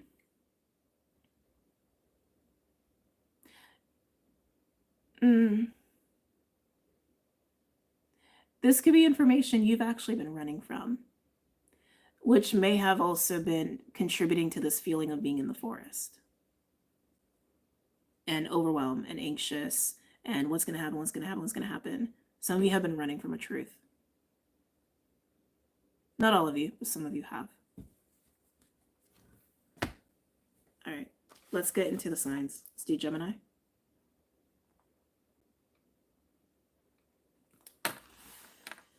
Gemmy Gems, how are we doing? You guys are going to get Rider Waite today. Did you enjoy your birthday season? Hope you did. Gemini.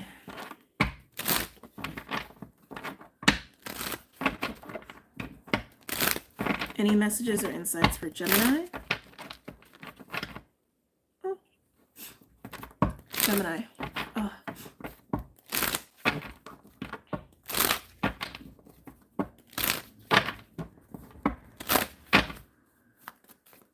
Gemini. Any messages or insights for Gemini? So we have Strength and the Eight of Wands. Why does it feel like holding communication back? Kind of does a little bit. Kind of feels like that.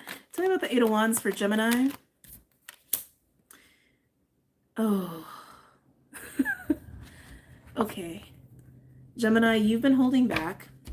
Strength, Eight of Wands, and the Ten of Wands. I say you've been holding back because while strength can represent courage and willpower, it also represents restraint and control. And with the Ten of Wands being here with the 8, that also tells me that there's been some burden you've been experiencing. And I want to say that burden has been exacerbated by however you've been restraining. I'm also hearing maintaining. Maybe you've been just feeling like you've just been trying to maintain your shit, but what you've really been doing is suppressing truth, which is not very Gemini-esque. 8 of Wands and the 10 of Wands imply there's a 2 of Wands energy of needing to make a decision or needing to make a pivot of some kind. But the 8 of Wands is kind of blaring out here as far as like, hey, something does need to be communicated. Something needs to shift. Anything else for Gemini? Now, as always, keep in mind this could be you, this could be someone around you. Any other messages or insights for Gemini? Okay, so we have Queen of Wands out here. Why is the Queen of Wands here for Gemini? I feel like I'm looking at nectar. Queen of Wands and the Page of Wands. That's excitement. That's passion. It's creativity. I'm getting a creative vibe off of this. Creative. Tell me more about the Queen of Wands and the Page of Wands for Gemini. Ooh. 8 of Cups. That's needing to let go and detach from old things. To the 4 of Wands. To the 4 of Wands. I feel like I'm looking at the nectar, Gemini, for you. And there's something about it that feels highly creative more than anything. But when you have Queen of Wands and Page of Wands together, it's like, it's good news. It's starting something new. It speaks of travel. It speaks of passion and fun times, laughter even. Could even speak to like sexual energy or flirtation. But it's this surge of exciting joy. And the pages also represent inner children, right? The 8 of Cups coinciding with this energy also indicates a letting go and moving on, moving forward right into the 4 of Wands, which definitely the 4 of Wands I would say is opposite to the Forest. 4 of Wands is very established, it's very stable, and it's very fun, and it's very prosperous, and it's can also like speak about relationships and commitments, right? But it also speaks of abundance. And I think I mentioned prosperity as well. This is the nectar. The nectar is fun. The nectar is passion here. But I feel like that's only going to happen if you actually engage in this 8 of Wands energy. So I want more on this, Spirit. Tell me more about the 8 of Wands.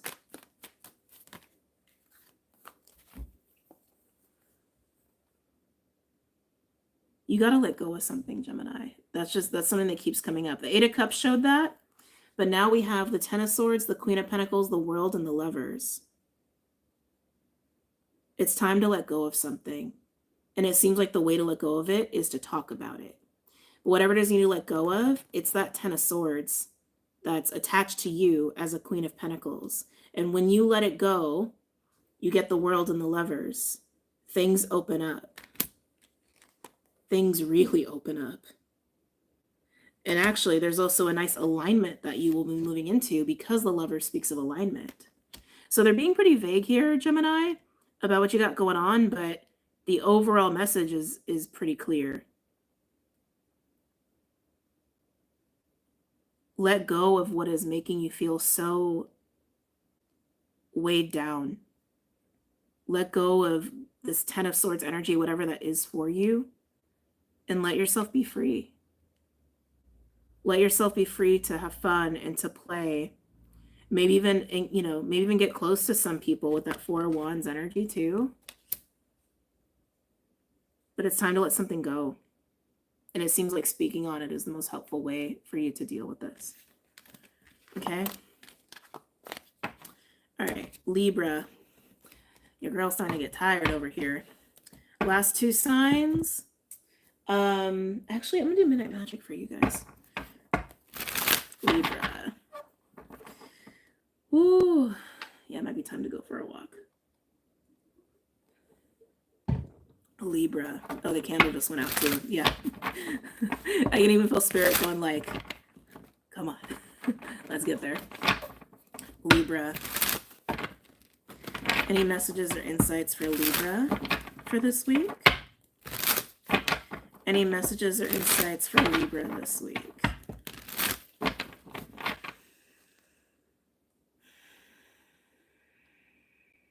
Pink roses are coming up. Libra. Any messages or insights for Libra? Lions may also be a thing for you, but lions have been coming up in the collective quite a bit. Where's Clyde? Oh, yeah, he's on this. Oh my God, he's so cute. Yeah, he's on the sofa, taking up all the space. I love that he's so big. I love it. Like when people see him in person for the first time, they have such interesting reactions. A lot of people say, oh my God, he's got a big head, but he really has like a giant body. One person said like, oh my God, he's a panther. I'm like, I know. It's very fun. Anyway, sorry, Libra coming back. Libra. Like I'm short, I'm 5'2", fun size. But if he's like completely stretched out against my body and we're like in bed cuddling, like he takes up like half my body. Like he's very big. Libra. Libra. Oh, I forgot your timestamp. Well, that was divinely orchestrated. All right. 57. Okay, sorry, Libra. Let's come back. But yeah, Libra, I was getting pink roses with you. Libra. I'm hearing the word sweetness. That's nice. Libra, you could be enjoying the fact that Venus is in Taurus, even though Taurus is not Libra. Venus is home in Taurus, like it would be home in your sign. So you could be really feeling that right now, of just like literally smelling the roses, like just taking time to enjoy life to the best of your ability. 8 of Wands. So communication, potentially travel.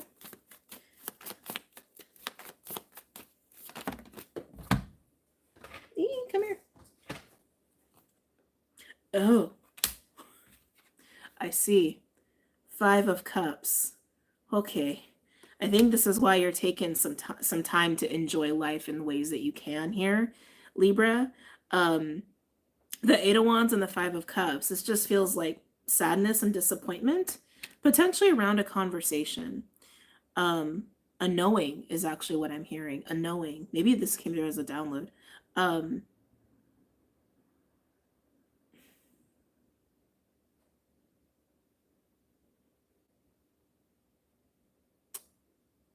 Libra, I want to be careful on how I phrase this. It might not be what you think. It might not be what you think. This 5 of Cups energy, I feel like is here because you do feel sad and disappointed about something.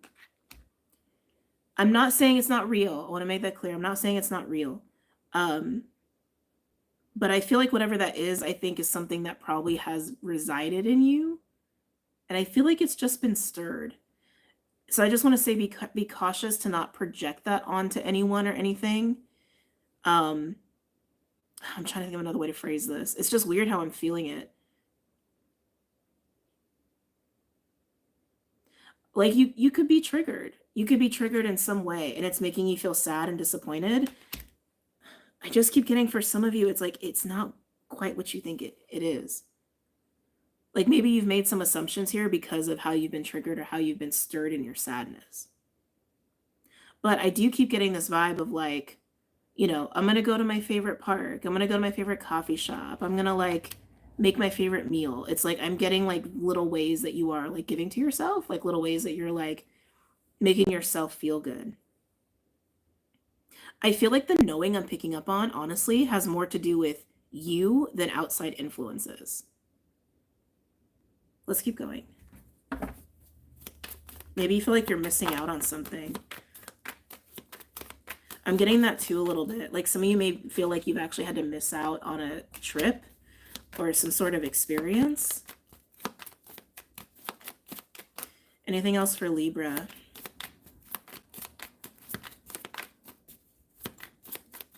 Anything else for Libra? Yeah, I just feel like you're nurturing yourself a lot. What is Libra? We have Knight of Pentacles and the Five of Pentacles. Another 5. Libra, I'm starting to get the vibe that like there's a misunderstanding. That's what I feel like this is you over here with the 8 of Wands and the 5 of Cups. And I feel like this is someone else with the Knight of Pentacles and the 5 of Pentacles. This is giving me a feeling of like not feeling capable, not feeling worthy. Like, oh, I want to, like, Knight of Pentacles is diligent. It's Virgo energy. It's, you know, I'll show up, right? I'll show up. I will be consistent. But with the 5 of Pentacles, it's this feeling of like someone can't do that. But I feel like someone's being hard on themselves. So I feel like there's an energy here of someone's being really hard on themselves, feeling like they can't rise to the occasion. And I feel like you're over here just bluesy, sad, feeling like something has not gone right or has gone awry. And I do feel like you're internalizing it quite a bit. Again, you may have been triggered by something. Yeah, I just feel like there's a misunderstanding that's taken place between you and someone else here. Let's keep going. Actually, how about the Knight of Pentacles and the 5 of Pentacles? 6 of Pentacles. So this is an energy that wants balance. This is an energy that wants to, yeah, put things in the right order, put things in the right place. So I'm at 8 of Wands and 5 of Cups. Let's look at this energy for you. Page of Cups. Yeah, Libra, I think you and another person maybe got some wires crossed or something was left unsaid. Because I feel like you were down in the dumps over here about a conversation that like didn't happen, or an action that like you thought was going to happen or didn't happen. And you're in your feels about it.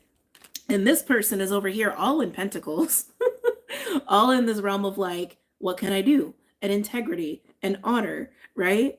But in a way of like, yeah, trying to figure out how to balance something, how to get something in the right place in the right order. I think there's just weird communication issues here. Anything else for Libra?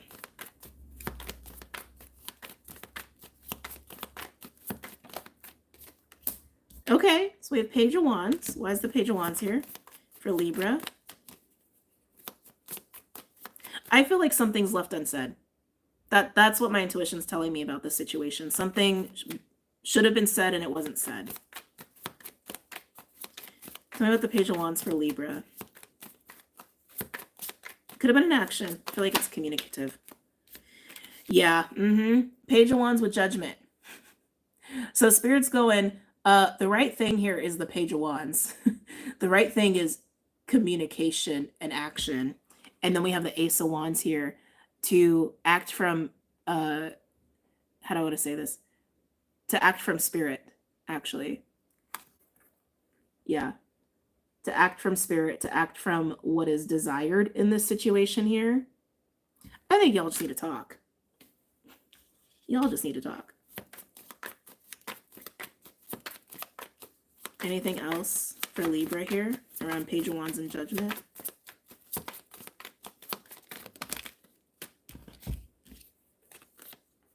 Yeah. Look at that. King of Cups and the 7 of Pentacles. This is evaluating and trying to figure out what to do. What to do and how to move forward, but from the heart.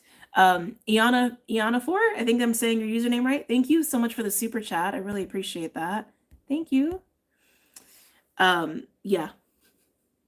Come from the heart, come from a higher mind, look at the bigger picture, and just be honest with what you feel, be honest with what your experience has been, and figure out a good just course of action here. You may be feeling like the other person needs to do something versus you. I think, use your discernment with that. Everyone's situation is different. But I just think something just wasn't said or done and it was supposed to be said or done. Not like a promise, but just like it was in alignment to say something. It was in alignment to do something, and then it just didn't. Okay, Aquarius.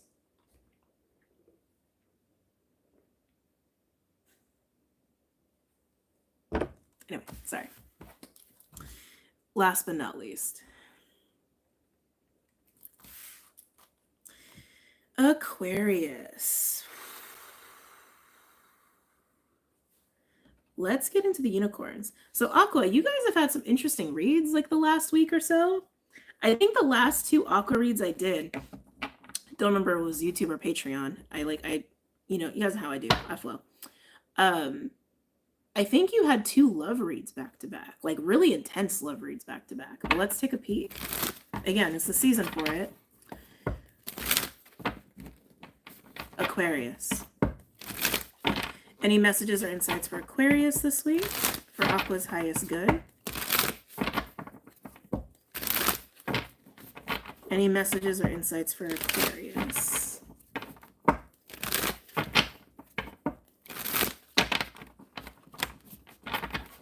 Aquarius.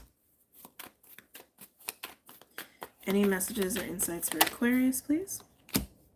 King of Swords. I love it when we show up in our own court card, right? This is the Aquarius court card, the King of Swords. A lot of air energy. So there you are. There you be. Okay. Anything else for Aquarius this week?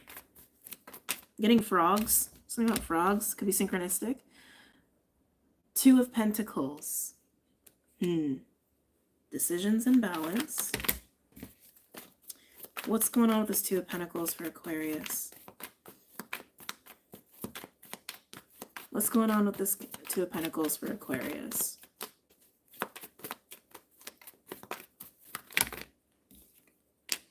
Ooh. Oh. Okay. We have the Devil, Queen of Cups, and Justice. Aqua, you may be dealing with a very codependent person or your own codependence. When you get the Devil and the Queen of Cups together like that, they both in their shadow scream codependence. And you're trying to figure out what to do.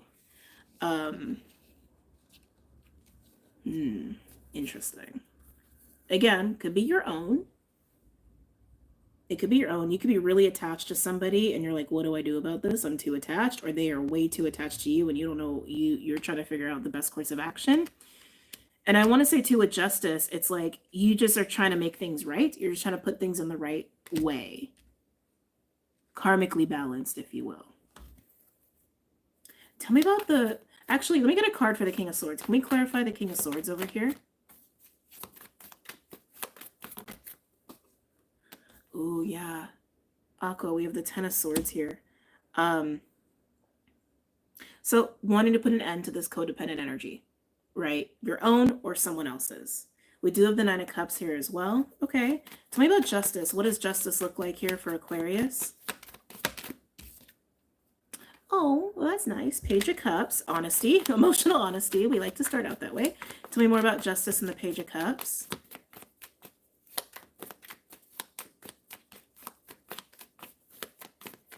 Tell me more about Justice and the Page of Cups. We have the Hierophant. The Hierophant. Judgment showing up for everybody on the bottom. So we're going to get deeper into this, but Aqua, take it as you will. Again, Devil and the Queen of Cups screams codependence. But it could also just be a high level of attachment. And there's a fine line between that, right? It could even be fixation. It could even be fixation. But that Devil energy is what you want to break. And so if this person, and I'm getting that this person I think matters to you. So Justice here looks like Page of Cups and the Hierophant, which means a very honest conversation, a very compassionate conversation, a very vulnerable conversation, and one that also has that flavor of the Hierophant, which is also about like ethics and values and morals. So again, whether this is your own energy or you're dealing with someone you care about, I think most of you are dealing with someone you care about. You actually are looking to like heal the situation, not necessarily just like cut it out and be done with it. Let me look at the devil. Let me look at the devil here. I had a feeling, but I was like, no, we got the devil and the Queen of Cups. Come on, there's no way. Yeah, this is a love read. Aqua, I'm telling you, these last reads you've had have been all about love for you. I clarified the devil, okay, attached to this Queen of Cups energy that you are contemplating.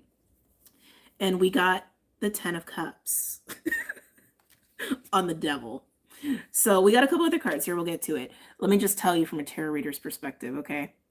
When you get the devil and the 10 of Cups, and the solution is the Page of Cups, right? Talking and healing conversations, which actually is the overall for air.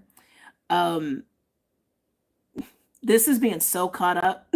It's like, maybe that's not the best way to say it. It's like, the 10 of Cups is the feeling of home. It's the feeling of love. It's the feeling of I wake up and I am so happy in my home. I'm so happy in my life. I'm so happy with my friends. I'm so happy with my boo thing.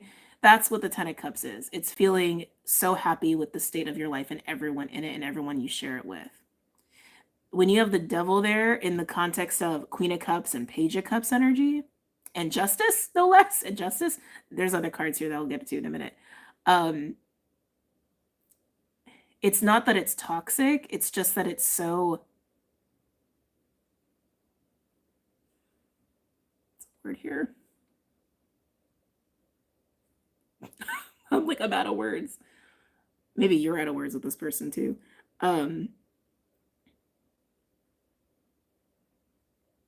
It's beyond desire. It's like, God, I don't have the words. I don't have the words for this. I really don't. Intoxicating. Yeah.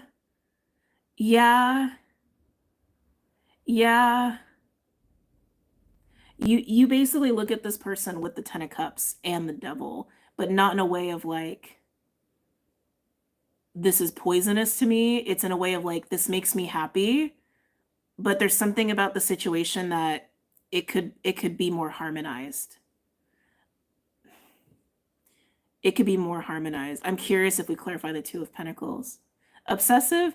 Yeah, maybe actually possessive. I would say possessive. You may be a little possessive over this person. But after the 10 of Cups, we also had Death with the Wheel of Fortune, transforming. You're looking to transform this connection. And the transformation, like I said, here's why I'm like, I can see why it's actually not toxic. Because the way you're wanting to transform it is with the end result of Justice, Page of Cups, and Hierophant. Hierophant is about commitments and bonds and ethics and values. But you're also approaching them to harmonize this through the Page, which is through very pure heart-to-heart conversations.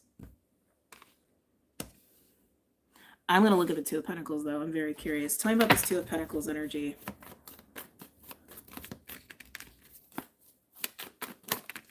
Ay. Cards really want to talk. Tell me about the 2 of Pentacles.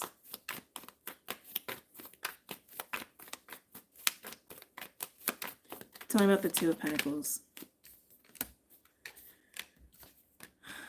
Interesting. So 2 of Pentacles, the 9 of Swords, and the 5 of Wands.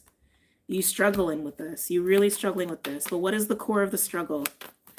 What is the core of the struggle here for Aquarius? Interesting. High Priestess. The core of the struggle is intuition or what has been hidden. Tell me about the High Priest. We have the High Priest and the High Priestess out here. Tell me about the High Priestess. 10 of Pentacles. So it's confirming when I saw the 10 of Cups come out for the devil, I was like, oh shit, it's one of these. It's one of these. It's one of these you feel so much in this connection that it just like it makes you like that. But it's not that it's toxic. It just makes you like that. But what's been hidden is the Ten of Pentacles. So Aqua, I'm getting the vibe here that something has actually created more tension.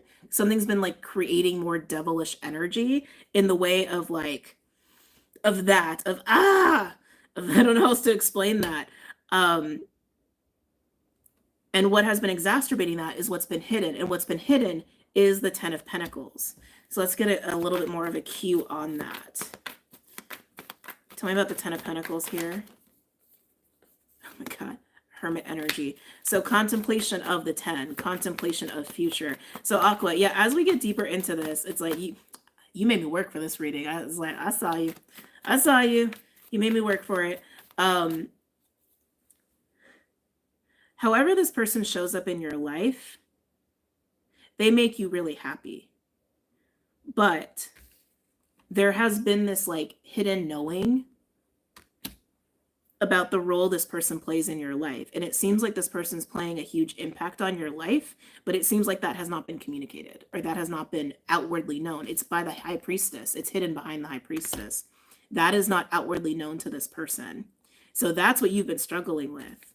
And so to make this right, that's why there is this heart-to-heart conversation about that. That's what balances this. That's what transmutes the devil. So it's not that this person is codependent, although who knows, maybe they might be. It's more like the unspoken has created too much stress and tension, and truth is the only thing that can harmonize this. But you are really freaked out here with the Two of Pentacles, the Nine of Swords, and the Five of Wands about this unspokenness. I saw you, Aqua. I saw you. Yeah, I'm curious. Tell me more about Justice and the Page of Cups. Let's see more about the resolution here. Tell me more about Justice and the Page of Cups.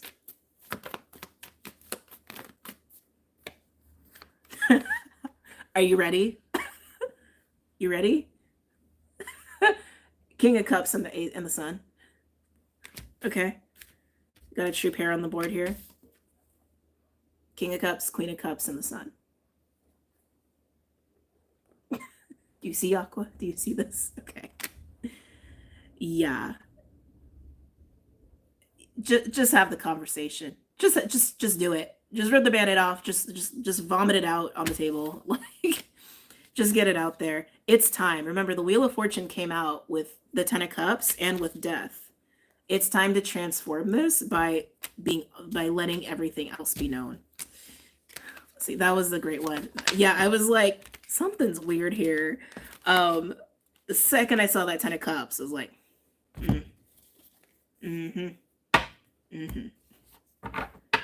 just feel a lot there. Look at the bottom. Ace of Pentacles and the Four of Wands. Wow. Yeah, that's like an offer of something, more foundational, more official. It's an offer of more. It's an opportunity for more. It's also an opportunity to move through what I call the door to prosperity and abundance as the Four of Wands, and to celebrate. So stop fretting, Aqua, and just throw it on the table and just see what happens. What's the worst that could happen? Like, really realistically, like, when we're struggling with stuff like that, I think a good question to ask is like, really, what is the worst thing that could happen? Will I die? No. Will I lose a limb? No. Anything short of that is probably worth the risk, right? Anyway, I'm going to hop off, but I hope you guys really enjoyed the reads. Thank you for showing up and hanging out. And thank you for everybody who sent super chats today. I greatly appreciate it. Just give me some time to put the timestamps up. Yeah. And tomorrow I will be live on Patreon to do the Hangout for the New Moon Cancer. And I feel like something's going on Wednesday. Oh, duh, that's the new moon. I was like, why does Wednesday feel important? That's why. And yeah, just check all that out. Oh, and if you haven't seen or heard the sound activation and you've been feeling a little bluesy, or you've been feeling just a lot of things, I would highly recommend listening to that. Okay? All right, guys, I'm going to bounce. Again, love you. I will see y'all later. Have a great week. Take care.